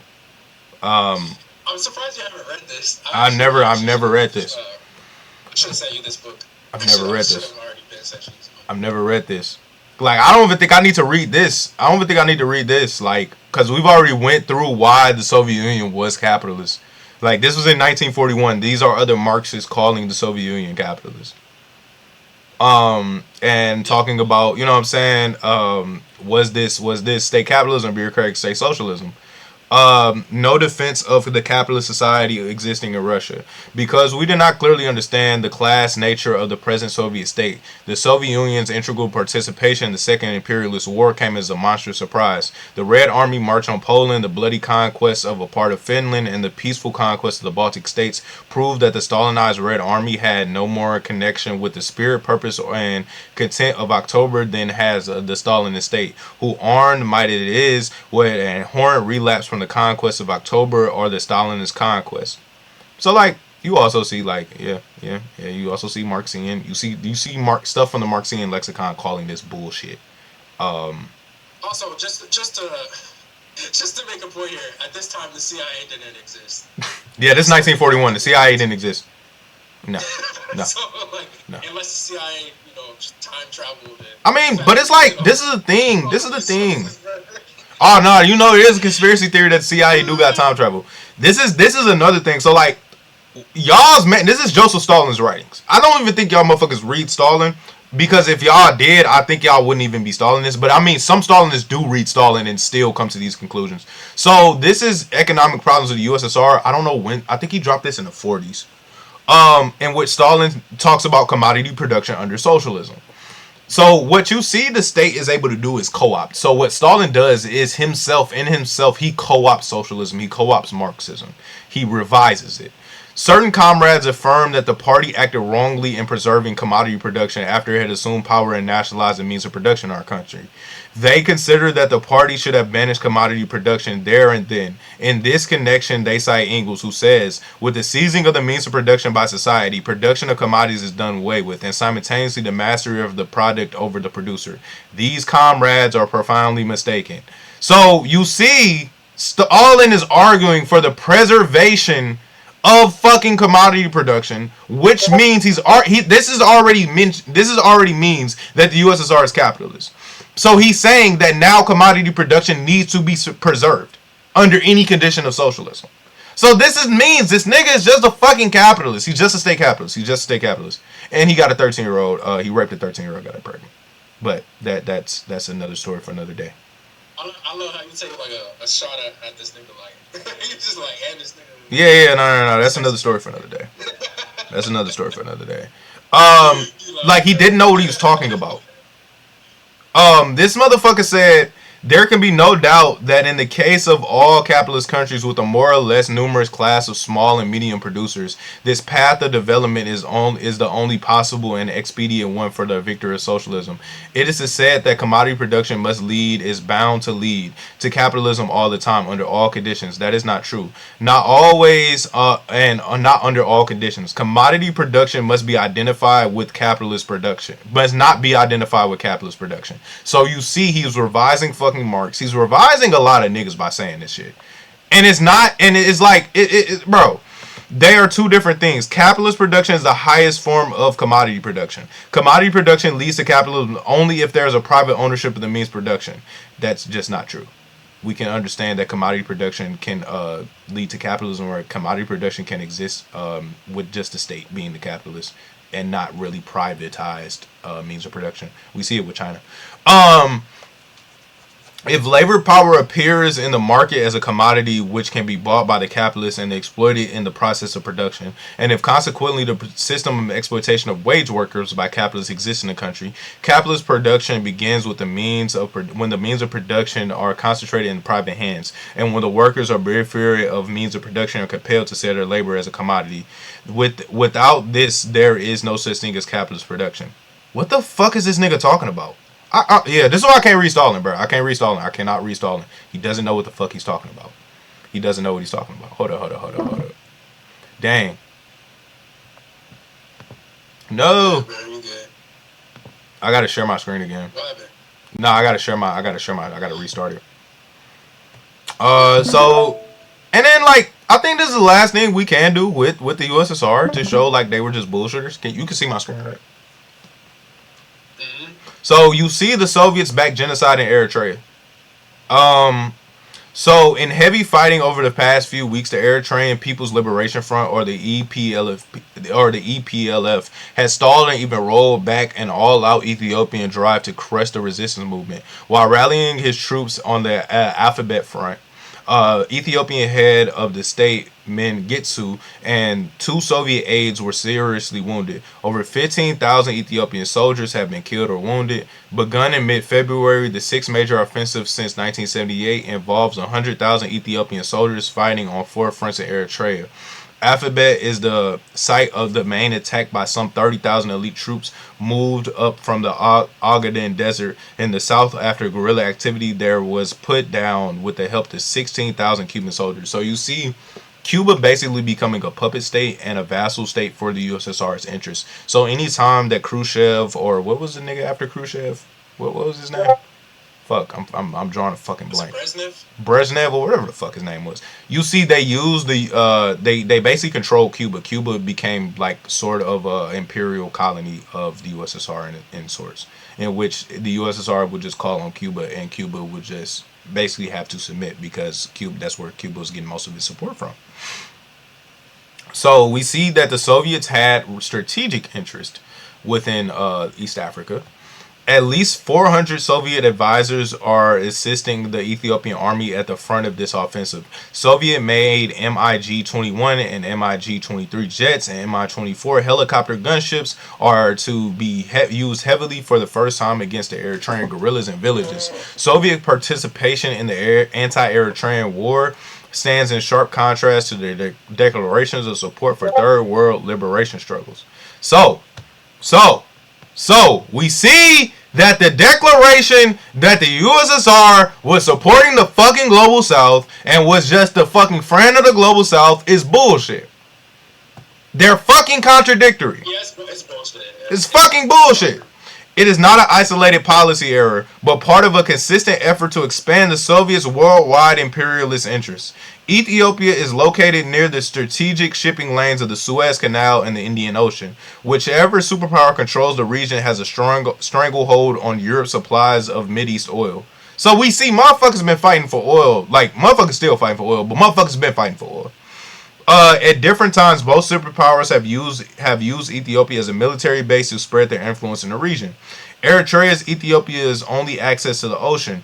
Through the port cities of Mesewa and Assab, both the pro-U.S. government of Haile Selassie and the current pro-Soviet military government have suppressed guerrilla movements in order to prevent Eritrean independence. Before the fall of Selassie in 1974, the USSR supported the Eritreans, today as slaughtering them. The reasons for the guerrilla war haven't changed, but the Soviets can now gain more by backing the Ethiopians. The USSR has used Cuban troops and advisors in Ethiopia as well. The guerrillas point out 3,500 Cuban troops fought in Eritrea prior to February 1978. Today, Cuba claims its troops are only fighting in southern Ethiopia. Even if the claims are true, however, the use of Cuban elsewhere frees up Ethiopians to fight in Eritrea. Genocide. The Ethiopian government, so I believe this is the Derg. The Ethiopian government is using chemical warfare against the Eritreans, including chemical gases, napalms, and cluster bombs. I think these are all banned by the fucking international law. Like, these are all war crimes, if I'm not mistaken. Hagos Geberet. Yeah, you can't do that. New York representative of EPLF cited the example of the town of Turuk, which was bombarded February 15th by mortar shells filled with nerve gas. The Derg now resorts to use of internationally banned poison gases in an attempt to stop the guerrillas. Supplied by the USSR, the gas can be shot in grenades from tanks, from vaporizers mounted on helicopters, and dropped by parachute bombs. If I'm not mistaken, I believe 250,000 plus Eritreans were killed. And you know what I'm saying? And left with, and you don't know how many were left with possible, you know what I'm saying, genetic, you know what I'm saying, harms after this shit.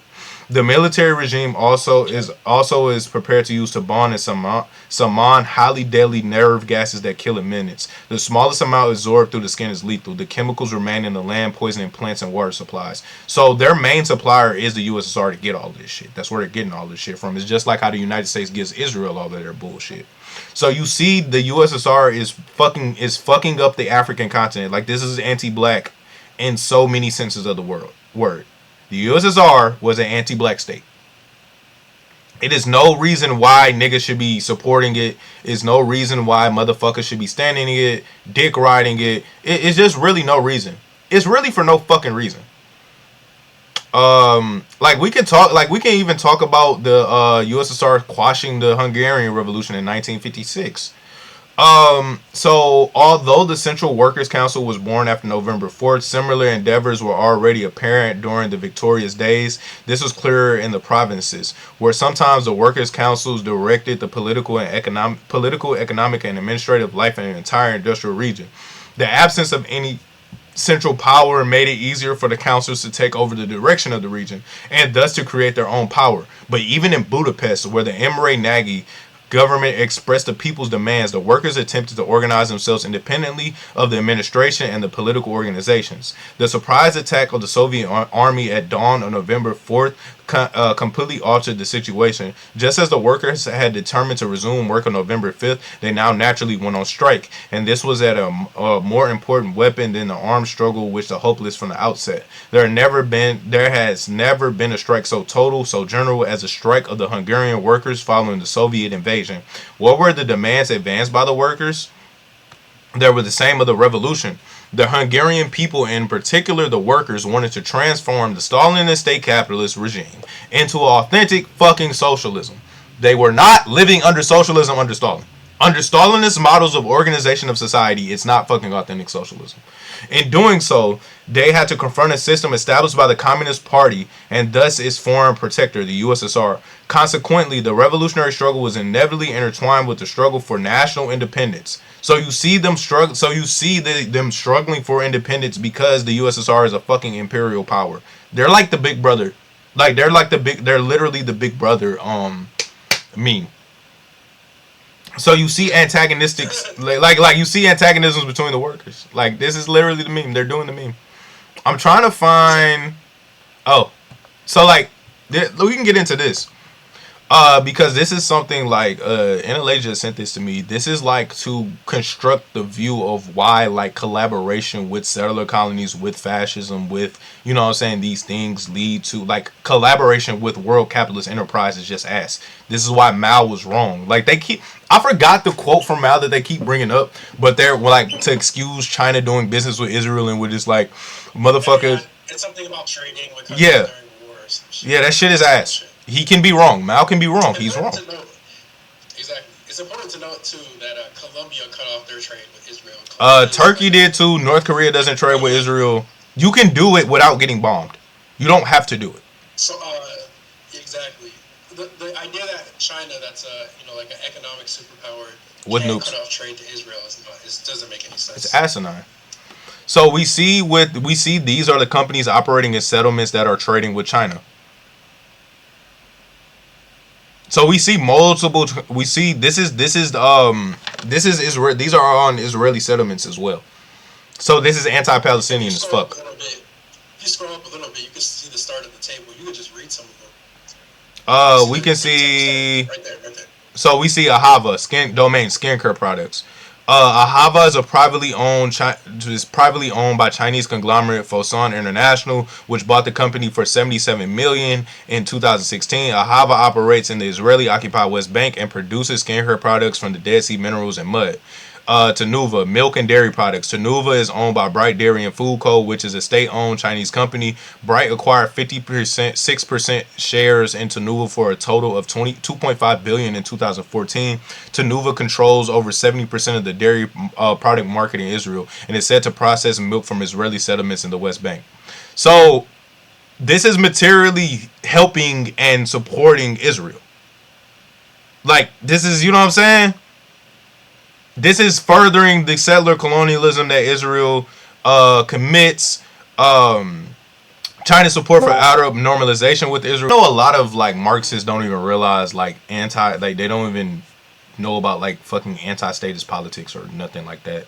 And they don't even realize like Marx held some anti-statist politics, but he just started to contradict himself. Like, he was a very contradictory nigga. So like, this is from Critical Notes on the article "The King of Prussia and Social Reform by Oppression," Karl Marx, Vorwärts, number 63, August 7th, 1844. So this is like 4 years before the manifesto. And yeah, because like, they always love to bring up well, he said the state was needed, and it's like he also like contradicted himself in the fucking Critique of Gotha program, in which he talks about you can't take on already state-made machinery and then take it, So in here, this is where Marx talks about the state. Can the state do otherwise? The state will never discover the source of social evils in the state and the organization of society, as the Prussian expects of his king. He's not talking about just monarchical states either, y'all. Wherever there are political parties, each party will attribute every defect to society to the fact that its rival is at the helm of the state. So just like how Democrats and Republicans, like when Democrats are in power, Republicans say everything is bad because of Democrats, and when Republicans are in power, Democrats say everything is bad because Republicans are in power, even though that the problem is foundation of the state itself. Even the radical and revolutionary politicians look for the causes of evil not in the nature of the state, but in the specific form of the state, which they would like to replace with another form of the state. I ain't gonna lie. This nigga was spitting. This nigga Marx was spitting. From a political point of view, the state and the organization of society are not two different things. The state is the organization of society, insofar as the state acknowledges the existence of social grievances. It locates their origin either in the laws of nature, over which no human agency has control, or in private life, which is independent of the state, or else in the malfunctions of the administration, which is dependent on. Thus, England finds its poverty to be based on the law of nature, according to which the population must always outgrow the available means of subsistence. From another point of view, explains pauperism as the consequence of the bad will of the poor, just as the King of Prussia explains it in the terms of the unchristian feeling of the rich, and the convention explains it in the terms of the counter-revolutionary suspect attitudes of the proprietors. Hence, England punishes the poor, the King of Prussia exhorts the rich, and the convention he heads the proprietors. Lastly, all states, not just monarchist states, all states seek the cause in the fortuitous or intentional defects in the administration, and hence the cure is sought in administrative measures. Why?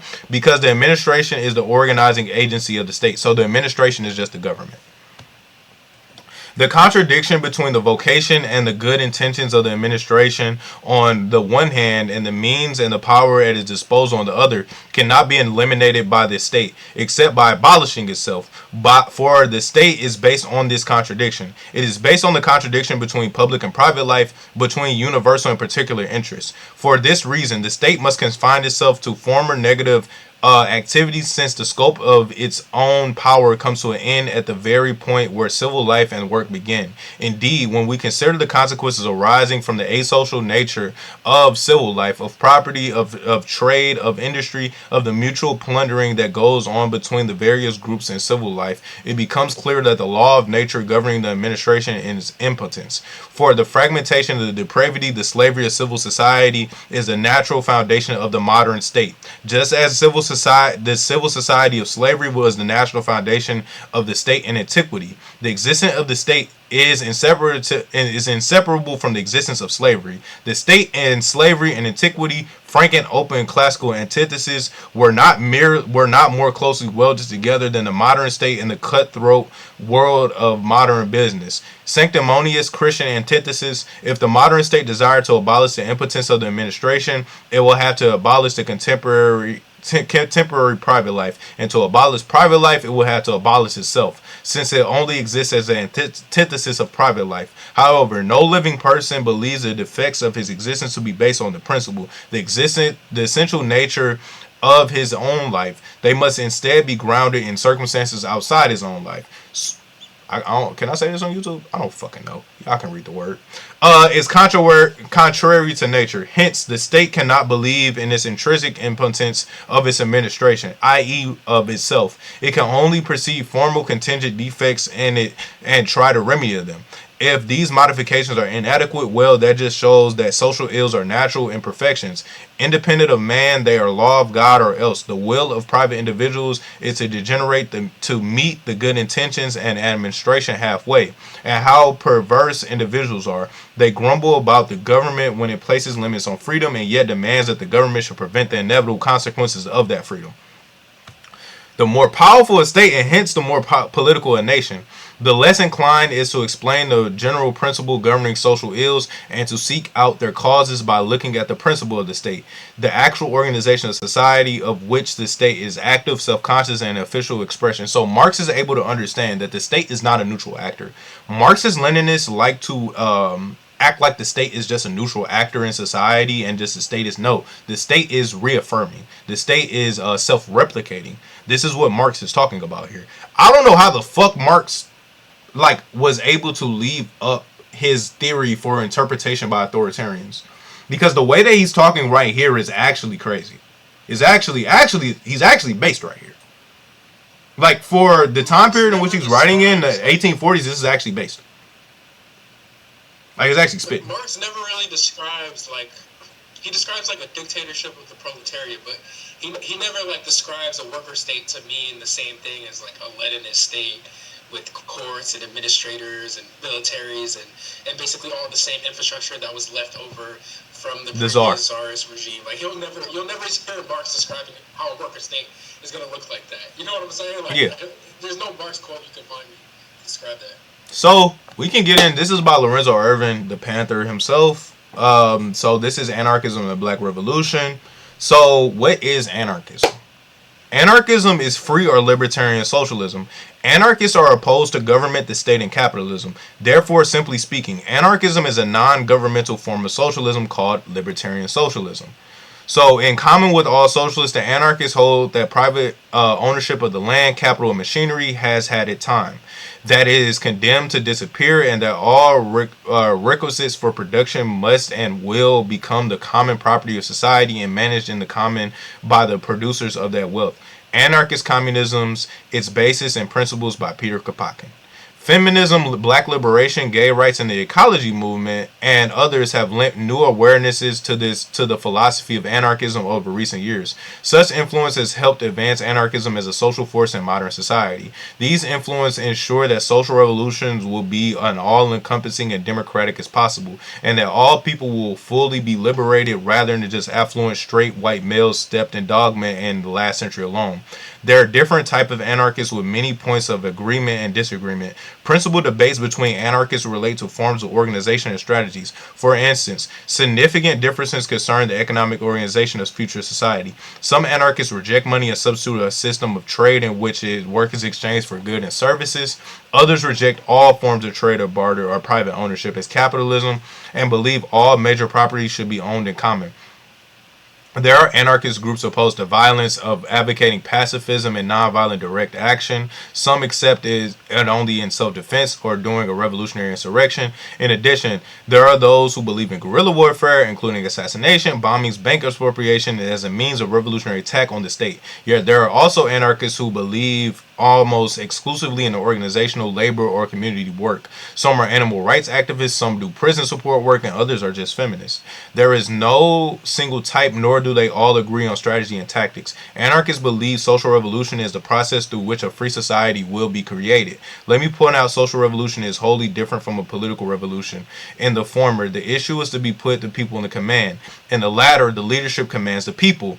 Anarchists believe people themselves must be in command, not leaders. Self-management will be established in all areas of social life, including the right of all oppressed races of people to self-determination.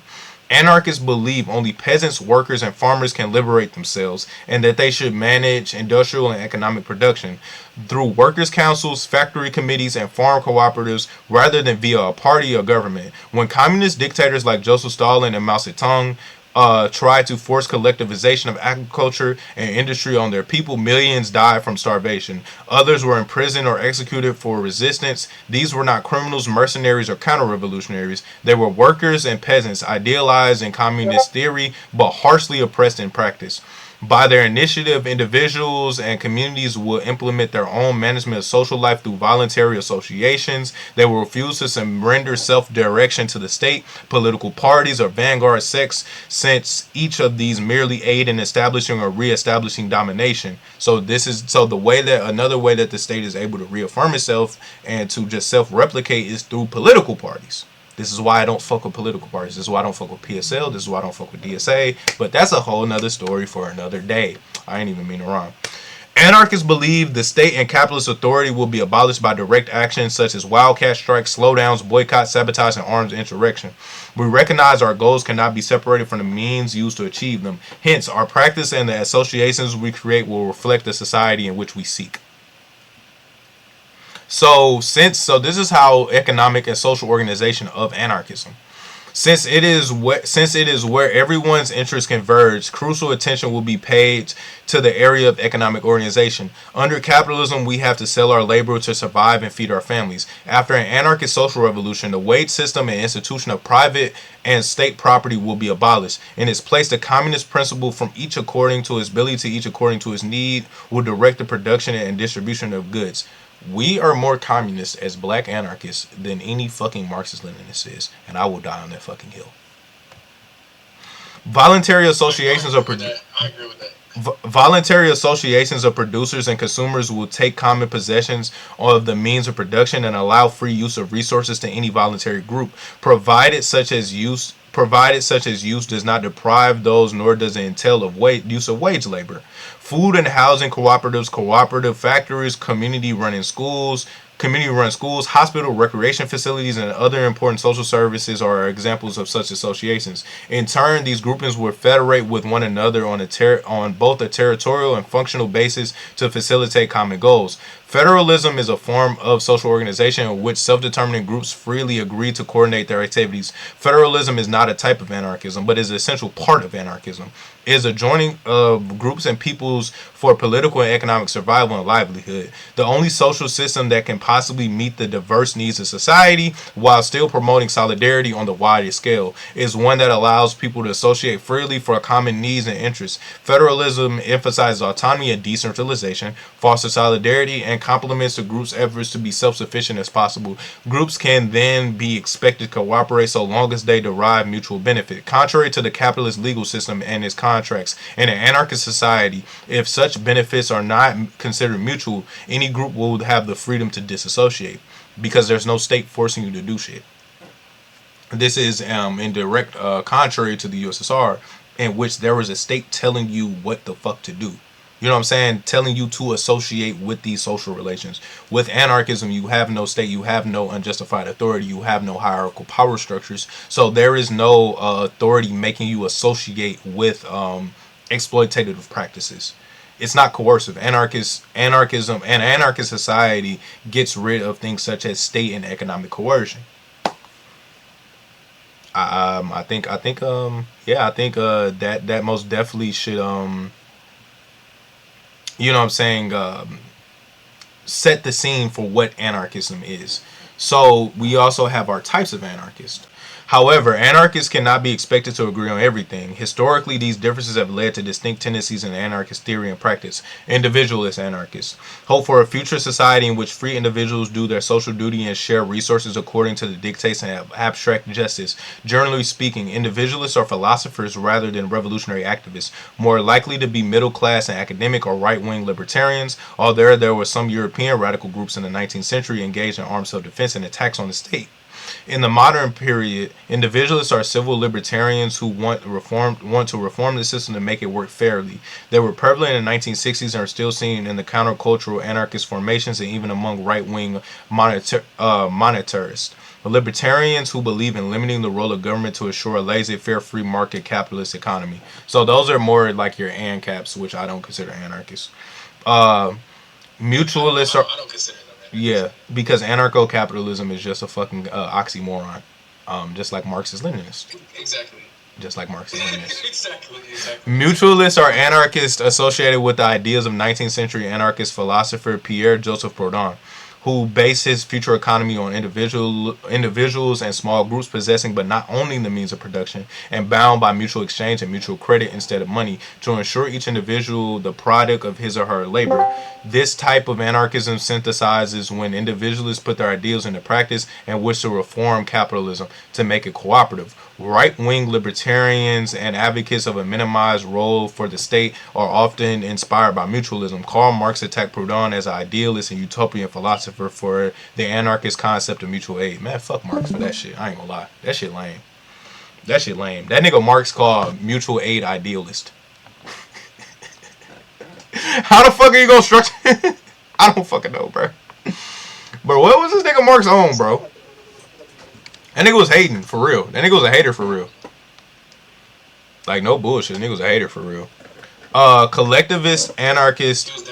Collectivists are anarchists who follow the ideals of Mikhail Bakunin, the Russian anarchist and best-known advocate of anarchist theory. Bakunin's collectivist form of anarchism replaced Proudhon's insistence on individual sovereignty with the ideal of mutual aid by voluntary institution, class confrontation by anarchist worker movement, and the right of the enjoyment of the individual product of his or her labor.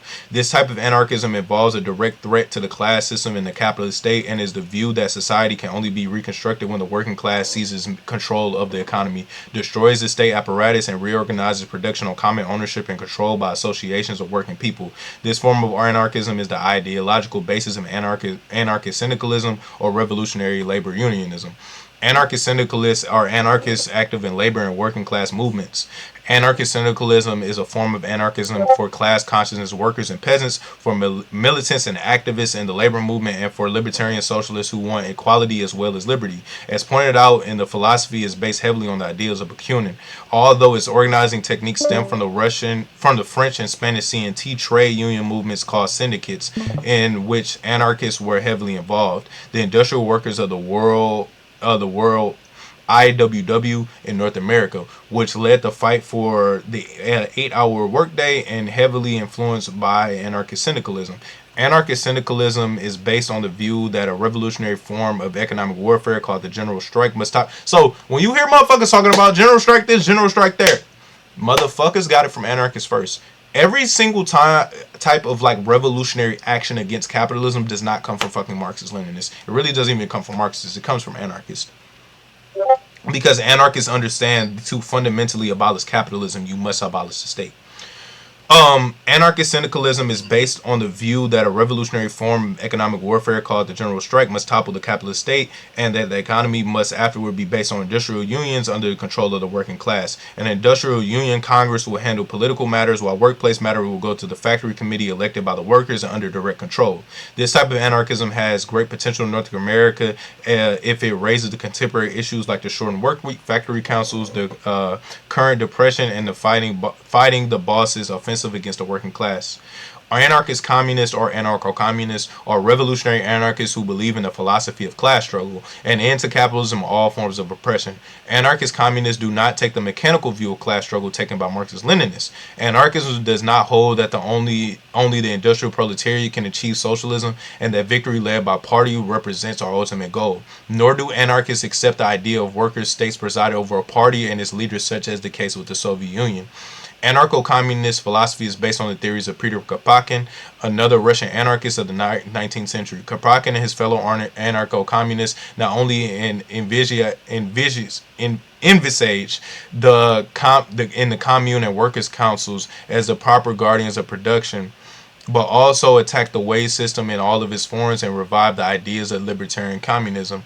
This type of anarchism is also known as libertarian socialism and includes most of the left libertarians opposed to the state dictatorship and party rule, but are not anarchists. Since the 1870s, the principles of anarchist communism have been accepted by most anarchist organizations favoring revolution. Anarchists are libertarian communism, but must not be confused with communism based on state ownership of the economy, control of the means of production, and distribution, and party dictatorship. Such authoritarian communism is based on the oppression and slavery to the state. While anarchist communists favor a free, voluntary communism of shared resources, libertarian communists are not for Bolsheviks and are no connection with or support Vladimir Lenin, Stalin, Leon Trotsky, or Mao. Anarchist communists do not seek state or private control over the essentials of life. They oppose all forms of dictatorship by either a political party or by a government. Anarchist communists seek to foster a growth of new society in which freedom to develop as one sees fit is integrated to the fullest extent of the social responsibility of others. Autonomism arose in the mid-1980s in Germany as a group of autonomous leftists broke away from Marxism and Leninism, and it later spread to other countries in Europe and North America. Students, intellectuals, and disaffected young workers, I say youth workers, but same shit, made up the tendency originally, but there are also anarchists who call themselves autonomous to imply they are not doctrine or purists in their ideological perspective or organizing styles. Like libertarian socialists, they seem to draw their ideology from both aspects of Marxism and some tenets of anarchist philosophy like anarcho-communism, but they tend to be more independent and very meticulous about explaining this different identity. Platformism is a type of anarchist communism created by Ida Met, Peter Macot, Peter Ashanov, and others in Paris during the 1920s after the defeat of the anarchist section of the Russian Revolution by the Bolsheviks. Platformers called for the anarchist/left alternatives to Leninism, a type political organization which agree upon points of unity, collective responsibility, organizational discipline, and federalism or free association. Like syndicalists, they believe work through labor unions, but unlike syndicalist platformists, believe in independent political action as well. After years of dormancy, new movements appeared on the scene in several countries in the 1990s that adopted the platform of anarchist communists. Primitivism is a radical new school of anarchism based partly on the neo-Luddite. So primitivism is like your John Africas. Neo-Luddite theory and new radical environmentalism. Primitives believe and organize around anti-civilization and anti-technology themes. A large part of the concept is that with the onset of the industrial age, modern humanity lost the wildness, which allowed for the survival free of domineering institution. So-called primitive peoples and this philosophy goals has been less corrupted by industrial society and are thus much nobler than civilized people. Many primitives seek to transform the human life from industrial civilization to the new/old stage of human relations. Hunter-gatherer clans since the mid-1990s, primitivism has become a worldwide movement in its own right. It was one of the more militant wings of the anti-globalization movement and a strong voice in the radical environmentalist movement. So like MOVE, you know what I'm saying, for those of you who don't know, were those type of anarchists. Anarchist feminism to to bring together the anarchist and feminist ideology goes back to 1936 Spanish Revolution and was given new life in the women's liberation explosion in the 1970s. This is one way to describe the different tendencies in anarchist thought and practice. There may be many other ways to do it and describe the historical development of each tendency. That, however, is beyond the scope of this book. Anarchists hope for construct theories and act to promote the abolition of government, the state, and the principal authority central to contemporary social forms, and to replace them with a liberated social organization. Voluntary cooperation between free individuals will replace oppressive institutions. All anarchist tendencies, except the individualists and to some extent the mutualists in the past period, believed this future society should be based on an organic network of mutual aid associations, worker and consumer collectives, communes, and other voluntary alliances organized into regional non-authoritarian federations. Such units would share ideas, information, technical skills, and large-scale technological, cultural, and recreational resources. All that we can say now is that ideally anarchists believe in freedom from hunger and want an all against all forms of oppression and political manipulation by the state and authority. Although it's not really an anarchist movement or ideology itself, something needs to be said about the anti-globalization movement, which has recently come into our prominence. Although the impetus for anti-globalization came out of peasant struggles over the last 30 years and was particularly inspired by the EZLN or the Zapatista, the movement for like the Zapatista movement of Mexico, the movement made its own history, and when it disrupted the World Trade Organization meeting in Seattle, Washington, anarchists were clearly the most militant tendency in the movement and pushed it even further to the ultra left. It still uses direct action tactics to disrupt meetings by the world's wealthy nations as they plan their attacks on underdeveloped poor nations and oppressed peoples in the Western world. So this is when Lorenzo talks about why he became an anarchist, in which if you all read the book, you all can read for yourselves. I'm trying to find the specific portion of the book, and this is it. Anarchist versus Marxist Leninist thoughts on organizational society. Historically, there have been three major forms of socialism: libertarian socialism, anarchism, and authoritarian socialism, Marxist communism, and democratic socialism, social democracy. The left has echoed the bourgeois portrayal of anarchism as ideology of lunacy, even claiming the capitalist economy was based somehow on anarchist principles, which is absolute nonsense. Anarchism, especially anarchist communism, have nothing in common with this image concocted by its ideological opponents, the Marxist Leninists. It is very difficult for the Marxist Leninists to make an objective criticism of anarchism as such, because by its nature, anarchism undermines all the suppositions basic to Marxism. If Marxism and Leninism, its variant, which emerged during the Russian Revolution, is held out to be the working class philosophy, and yet the proletariat cannot owe its emancipation to anyone but itself, it is hard to go back on it and to say the working class is not ready to dispense with authority over itself. Lenin came up with the idea of a transitional state, which would wither away over time to go along with Marx's dictatorship of the proletariat. The anarchists exposed this entire line as counter-revolutionary, as sheer power grabbing. Over 75 years of Marxist-Leninist practice has sought to prove us right. The so-called socialist states produced by Marxist-Leninist doctrine only produce Stalinist police states where workers have no rights. A new ruling class of technocrats and party politicians emerged, and the class differential between those the state favored over those it didn't created widespread deprivation and injustice among the masses. This was another class struggle of the privileged bureaucrats against the common people. We do not support a Soviet-style state as some Leninists still call for. There are political revolutionaries who merely want to remove one ruling class for themselves. Marx just discussed why this shit does not fucking work when abolishing state and why this does not work for abolishing capitalism. We have for years of their practices and see it as no solution. The state communists merely shot, imprisoned, and starved millions of workers and peasants into following their governmental authority. The reality is anarchists are social revolutionaries who seek a stateless, classless, voluntarily cooperative federation of decentralized communes based on social ownership, individual liberty, and autonomous self-management of social and economic life. The political demands of the masses must take priority, not that a political cult of middle-class activists. The anarchists differ from the Marxist-Leninists Marx-Leninists in many areas, but especially in organization building. But they definitely differ from the authoritarian socialists in primarily three ways. They reject the Marxist-Leninist notions of the vanguard party, democratic centralism, and dictatorship of the proletariat. The anarchists have alternatives to each of them. The problem is almost the entire left, including some anarchists themselves, is completely unaware of anarchism's tangible structural alternatives of the capitalist group, anarchist consensus, and the mass commune.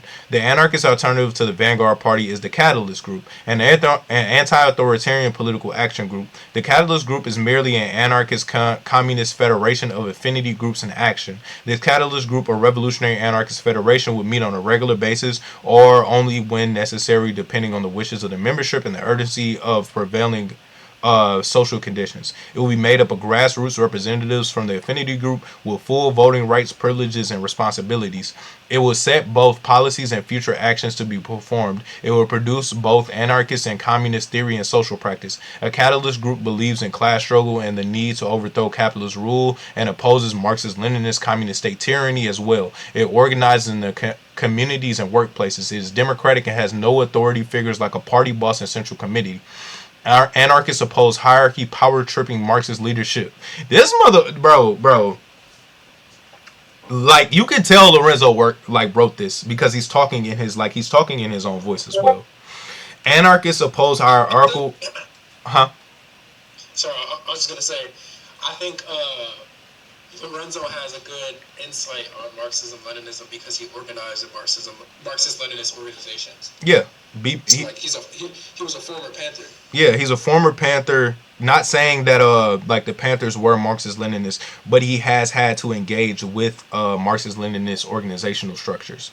And he also has engaged with Marxist-Leninist states, in which he fucking got shipped off to the United States government by Cuba. A Marxist-Leninist state. So we see that the state is able to collaborate to be an anti-black abstract.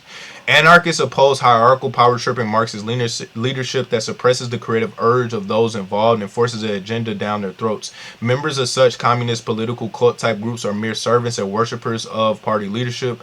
Although anarchists reject this type of domineering leadership, they do recognize that some people are more experienced, articulate ideals better, and have superior administrative skills. So they become facilitators who will play leadership action roles. Such facilitators are merely a temporary force and can be removable by a vote of the people or the organization members at any time. They can never be entrenched leadership like the usual politician in the capitalist communist states.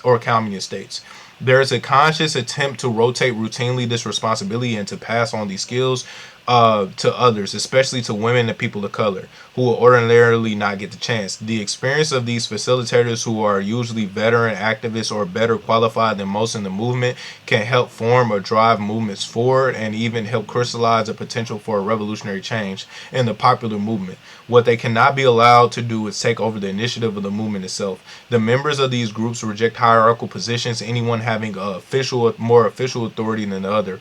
Unlike the Marxist-Leninist vanguard parties, the anarchist group will not be allowed to perpetuate their leadership, though a dictatorship after the revolution. Instead, the catalyst group will be dissolved, and its members, when they are ready, will be absorbed into the society's collective decision-making process. Anarchists are not leaders or dictators, but merely advisors and organizers for a mass movement of freedom of the people to govern themselves. We know after watching years of Marxist-Leninist excess that we do not want or need a group of authoritarians leading the working class as if they are sheep going to slaughter and then establishing themselves as centralized decision-making command instead of withering away.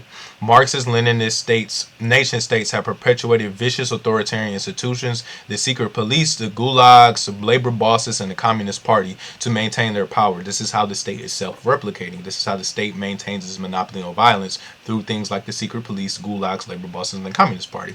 The apparent effectiveness of such organizations were just as efficient as the capitalists, masked the way that the revolutionaries who pattern themselves after capitalist institutions become absorbed by bourgeois values and completely isolated from the real needs and desires of ordinary people. The reluctance of Marxist-Leninists to accept anarchist ideals of revolutionary social change is above all seen in Lenin's conception of the party. It is a prescription to seize power and to put it in the hands of the Communist Party. The party Leninists create today today they believe should become the only party of the proletariat in which the class could organize and seize power. In practice, however, this meant personal and party dictatorship, which Marxist-Leninists felt gave them the right and duty to wipe out all other parties and political ideologies. Both Lenin and Stalin killed millions of workers and peasants, their left-wing ideological opponents, and even many of the Bolshevik party itself. This bloody and treacherous history, you can't purge your way to socialism, my nigga.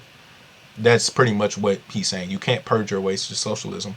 This bloody and treacherous history is why there is so much rivalry and hostility among Marxist-Leninists, Maoist, and Trotskyite parties today, and is why the worker states, whether in Cuba, Vietnam, or Korea, are such oppressive bureaucracy. Oh shit, this nigga manufacturing consent, y'all. That's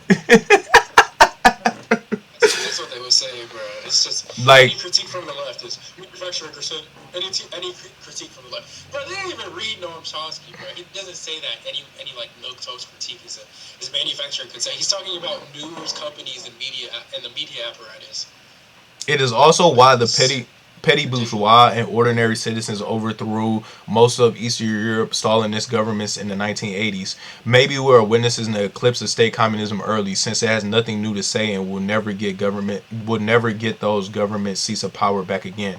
While anarchist groups reach decisions through anarchist consensus, the Marxist-Leninists organized through so-called democratic centralism. Democratic centralism poses as a form of inter-party bureaucracy, but is really just a hierarchy by which each member of the party, ultimately of a society, is subordinate to a higher member until one reaches the all-powerful party central committee and its chairman. This is a very undemocratic procedure, which puts the leadership above criticism even if it is not above reproach. It is a bankrupt, corrupt method of internal operations for a political organization and sets the stage for murderous repression by our government. You have no voice in such a party and must be afraid to say anything any unflattering comments to or about the leaders. If you challenge any of their decisions, you will be severely punished, perhaps even expelled. Even worse, in previous times when such political parties assume state power as Stalinist regimes, they will have you purged and then imprisoned for life as an enemy of the state or even shot by the secret police. This is not the kind of society in which we are fighting. And anarchist groups members, none of them whom has authority over the other, talk out proposals. Dissenting minorities are respected and each individual participation is voluntary. Everyone has a right to agree or disagree over a policy and actions, and everyone's ideas are given equal weight and consideration. No decision can be made until each individual member or affiliated group that will be affected by the decision has had a chance to express opinions on the issue. Individual members and affiliated groups shall retain the option to refuse support to refuse support to specific federation activities, but may not actively obstruct such activities once they are approved. In true democratic fashion, members for the federation as a whole must be made by many of the party members with the consent of the many of his members with the consent of the majority. So I think this pretty much gets into it. You know what I'm saying? Because like we've been through like why the USSR was bad. But I think this sentence really sums up the reason why vanguardism just ends up falling flat on its face. Yet even in the former Soviet Union, the Stalinist Communist Party membership only represented 5% of the population. This is elitism of the worst sort and even makes the capitalist parties look democratic by comparison. So states, parties, etc., do not represent the goodwill of the people. Because even at its height, they only represent 5% of the people. States aren't representative. Let me just address there's a claim by Marxist-Leninists that you didn't have to be a part of the party to be in the government, and I just want to address this claim like right here and now. You had to be either in the party de jure or de facto approved by the party, so it's irrelevant. Like the party in the USSR had something called the nomenklatura, or the nomenklatura, which was essentially a list of pre-approved candidates that the party had to approve.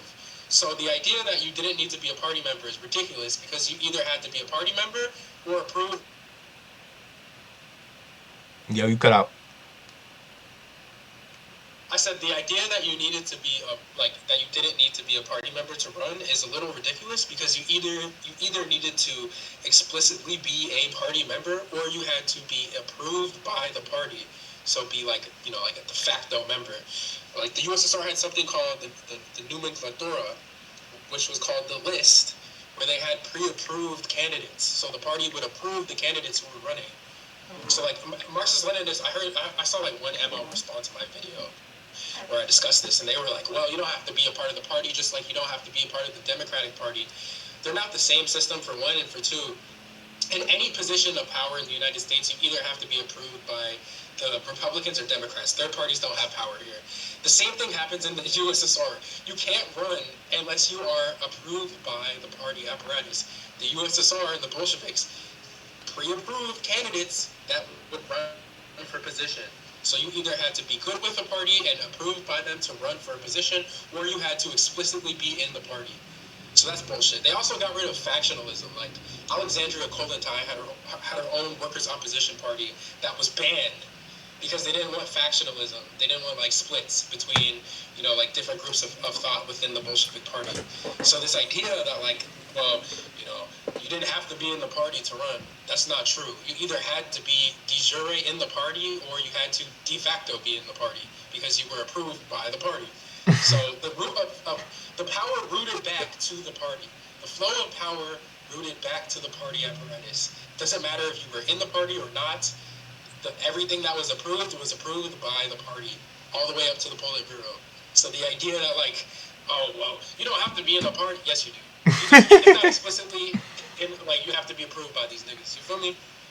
We anarchists reject the dictatorship of the proletariat because it is unbridled oppression, and the Marxist Leninists and Stalin must be made to answer for it. In addition, millions of peasants and workers were murdered by Stalin in the name of fighting an internal class war, as millions more were murdered in China, Poland, Afghanistan, Cambodia, and other countries by communist movements which followed Stalin's prescription for revolutionary terror. We reject state communism as the worst aberration in tyranny. We can do better than this with the mass commune as people's commonwealth. The Leninist position of the necessity for a dictatorship to protect the revolution was certainly not proven in the civil war that followed the Russian Revolution. In fact, without support of the Ukrainian anarchists and other left-wing forces along with the Russian people, the Bolshevik government would have been defeated. True to any communist dictatorship, it turned around and wiped out the Russian and Ukrainian anarchist movements along with the left-wing opponents like the Mensheviks and social revolutionaries that were imprisoned or shot by the secret police. Even ideological opponents in the Bolshevik party were imprisoned and put to death. Lenin and Trotsky especially killed millions of Russian citizens right after the Civil War when they were consolidating state power. Preceding Stalin's even bloodier rule, the lesson is that we should not be tricked into surrendering grassroots people power to dictators who pose as our friends or leaders. We do not need the Marxist-Leninist solutions. They are dangerous and deluding. There is another way, but too much on the left continues to espouse the old dogma. Too many ordinary people, the choice has always appeared to be capitalism/fascism or the Marxist/Leninist/Maoist communist parties. However dogmatic and dictatorial, this is primarily the result of misunderstanding and propaganda. Anarchist ideology provides feasible organizational structures and as a valid alternative revolutionary theory, which if utilized could be the basis for organizations just as solid as Marxist-Leninists, or even more so. Only these organizations will be egalitarian and truly benefit the people rather than the communist leaders or a new class of the intelligentsia. So, hold on, I'm trying to find a specific portion of the book. I'm trying to find a specific portion of the book. But I hope that was able to basically drive home the difference between Marxism, Leninism, and anarchism, and why Marxism, Leninism just falls flat on its face each and every time. And will never be an engine to, you know what I'm saying, to do anything. So, I know throughout this video you all may have been hearing me talk about the state, the state, the state. So what the fuck is the state? The state, but what is the state?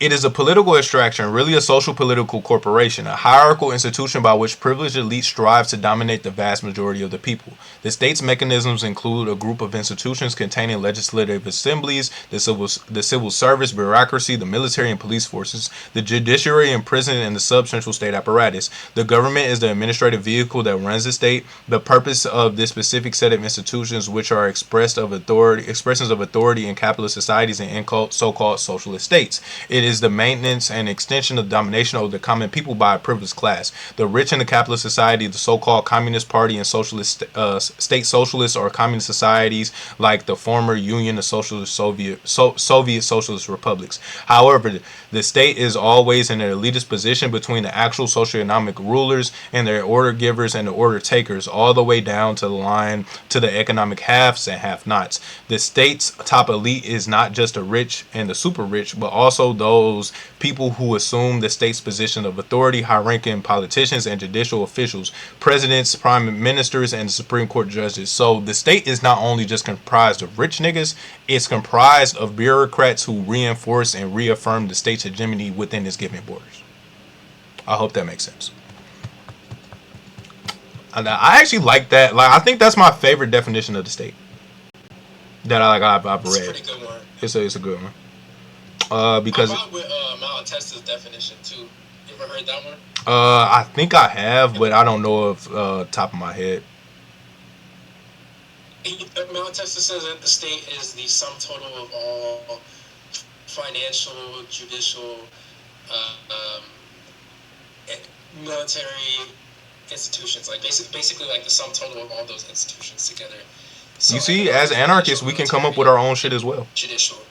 We can come up with our different. We have different definitions, so it's like we don't adhere to a certain dogma. You know what I'm saying? Because I can, as an anarchist, I can construct my own definition of what a state is.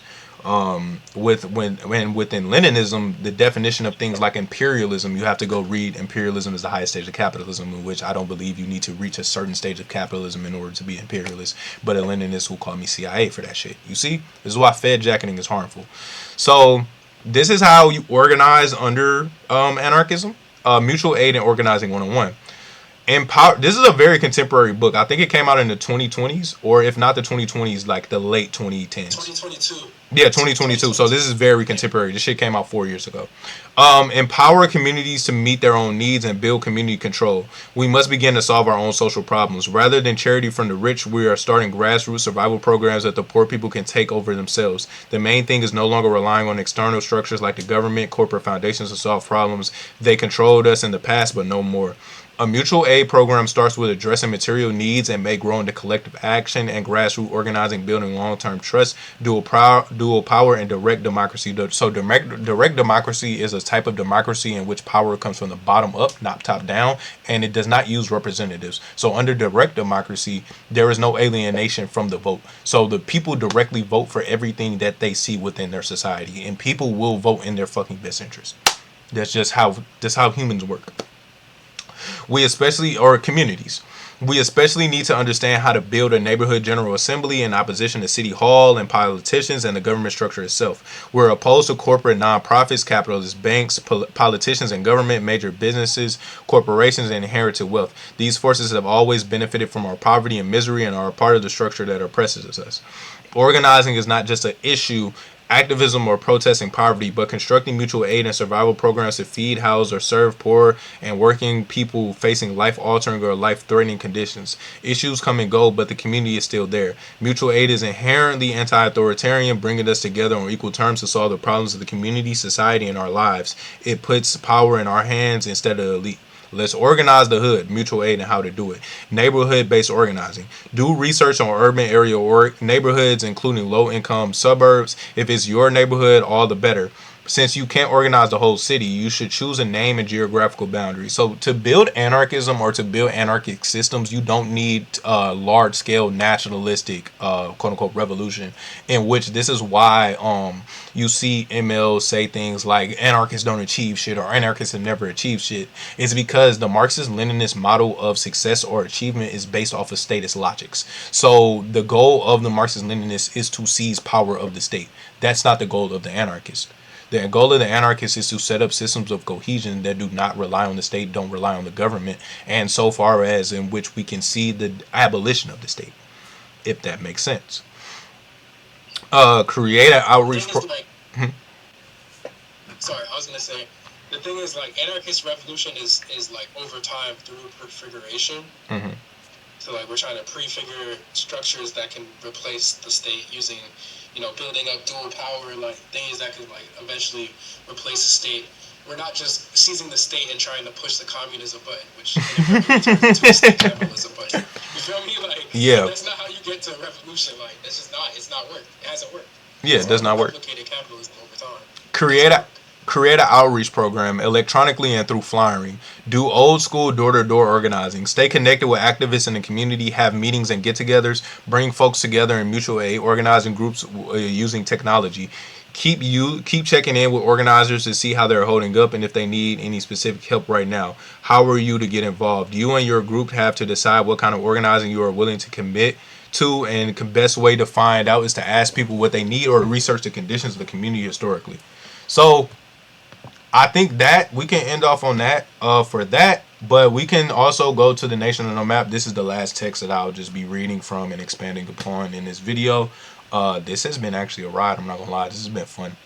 Anarchism is an open word whose contours and meaning are shaped by the. So I think the foreword is by Saidiya Hartman. Yeah, this is by Saidiya Hartman. Love Saidiya Hartman. Also read Saidiya Hartman's Scenes of Subjection. Amazing book. So this book is the Nation on No Map, Black Anarchism and Abolition, forward by Saidiya Hartman, afterwards by Lorenzo Ervin. So we just read Lorenzo Ervin's Anarchism and the Black Revolution, and if I'm not mistaken, William C. Anderson also wrote the foreword for Anarchism and the Black Revolution.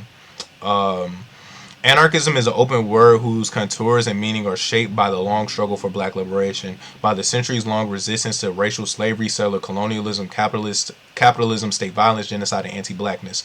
Anarchism gathers and names the practices of mutual aid and the programs for survival that have sustained us in the face of unimaginable violence. It unfolds with and as black feminism and indigenous struggle. It offers a blueprint for radical transformation, for the possibilities of existence beyond the world of scarcity and managed depletion and closure and premature death. In The Nation on the Map, William C. Anderson elaborates the anarchism of blackness, joining a cohort of radical thinkers devoted to dreaming and rehearsing on how we must live otherwise in the present and break with the fatal terms of the given, the brutal imposed order of things. The Nation on No Map is a compact and expansive text that sketches the long history of black struggle against racial slavery, U.S. apartheid, and the settler state, and asks us to consider a vision of politics that no longer has the state as its object or the horizon and excuse the calcified forms of politics as usual. So the state is an anti-black abstract in itself. I think that's what we should just come to terms with. And you know what I'm saying? So here, wither the state. In answering this question, Anderson reminds us that as black folks, our existence has been relegated outside the state and the social contract. For centuries, we have been abandoned by the state and not included with the embrace of a person or citizen. We have lived inside the nation as an internal alien, as resource to be extracted, as property of disposable population. So for all you Marxist Leninists that believe that the state or hierarchical structurings of power will ever be vessels or vehicles for black people to achieve any type of representation, you can go fuck yourself. We have been the tool and the implement of the settler and the master. We have existed as the matrix of capitalistic accumulation and social reproduction. We have been the not human that enabled the ascendancy of man. Our relation to the state has been defined primarily by violence. Our deaths, spectacular and uneventful, have provided the bedrock of the white republic. The history explains how we have arrived at anarchism. Blackness is anarchic in the specific context, writes Anderson, and black people have been engaged in anarchist resistance since our very arrival in Americas, all without necessarily laying claim to anarchism as our set of politics. The anarchism of blackness emerges in the condition of statelessness experienced by black people in the United States. Any pledge of allegiance is eclipsed by the charge of genocide and massacre, by stolen life and surplus death. From the non-event of emancipation to the afterlife of slavery, black America has been required to consistently think outside of the state because the state has consistently been our oppressor. So when motherfuckers ask how do motherfuckers live without the state, enslaved people were able to survive without the state. The enslaved did not have a state to go to. And they had to literally live without the state. We still don't. I still argue we still don't. Yeah, through things like rent parties and things, like when it comes to black survival in the hood, niggas don't need the state. Exactly. You ever lived in the hood, bro? It's like you always know that there's people looking out for people. Like yeah, there's people that watch your kids for free. Our community is forever. Yeah, like they'll baby, like motherfuckers got the neighborhood babysitter. Like that's what I'm saying. Like the neighborhood babysitter in my neighborhood, like she was babysitting damn near to her last breath until she just like she physically couldn't no more. Like motherfuckers like by like Pumpkin, bro. By fucking, I was born in '06, so like by like '07, '08, she's like 80 something, and by this time she's in the nursing home, folks. And like dead ass. My mom used to have to sneak me in that motherfucker so she could babysit me. Like she would babysit me for like 1 to 2 hours, and then my mom would come back and pick me up, and it was free of charge. So this whole notion that black people are just, you know what I'm saying, trying to, you know what I'm saying, we have been coerced to replicate capitalism, replicate the conditions of the state, and just replicate the society in which we live in.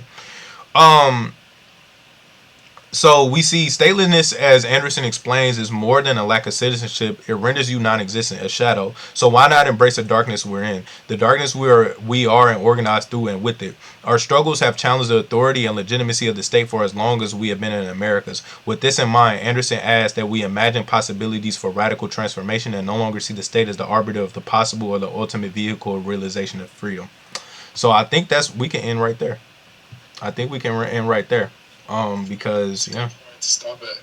Yeah, it's a good point to stop it. So the real question is, do you want to join a movement that reproduces oppressive structures and postpones liberation, or do you want to be liberated now? Anarchism is about liberating people now. It's not about postponing liberation, hoping states will just wither away, or about maintaining oppressive structures that only have one design and one function, right? Structures have functions. This function is designed to do something. It doesn't matter who you put in charge of the structure, it's going to do its function. It doesn't matter if a Democrat is behind the state. It doesn't matter if a Leninist is behind the state. It doesn't matter if a conservative is behind the state. The state is designed to do one thing, and that's to oppress. So the state is designed to kill. Exactly. It's not designed to liberate. It's not a force field. It's not a force field that just protects the revolution. We talked about that in Anarchism, Black Revolution. But to drive that further home, we see with current events such as with Maduro. Like Maduro, the Venezuelan state was not able to protect Maduro from getting captured. Nor was it able to protect Allende. Nor was it able to protect Sankara. Nor was it able to protect a lot of our other radical elders who just were statist. That we see the failures of the state. The state makes societies that are weaker more vulnerable, not less vulnerable. Yeah. Because they centralize power into one singular node, and all you have to do is corrupt that node, and the whole power structure is yours or it collapses. That's it. It's that simple. Like we either build socialism from the bottom up, or we just keep recreating capitalism. Exactly. That's the only option. So I think this is the actual ending point. So it's like anarchism or Marxism Leninism. You can pick one. After the information that I provided in this video, I think I provided a lot of good information. So you motherfuckers make the choice. Bye.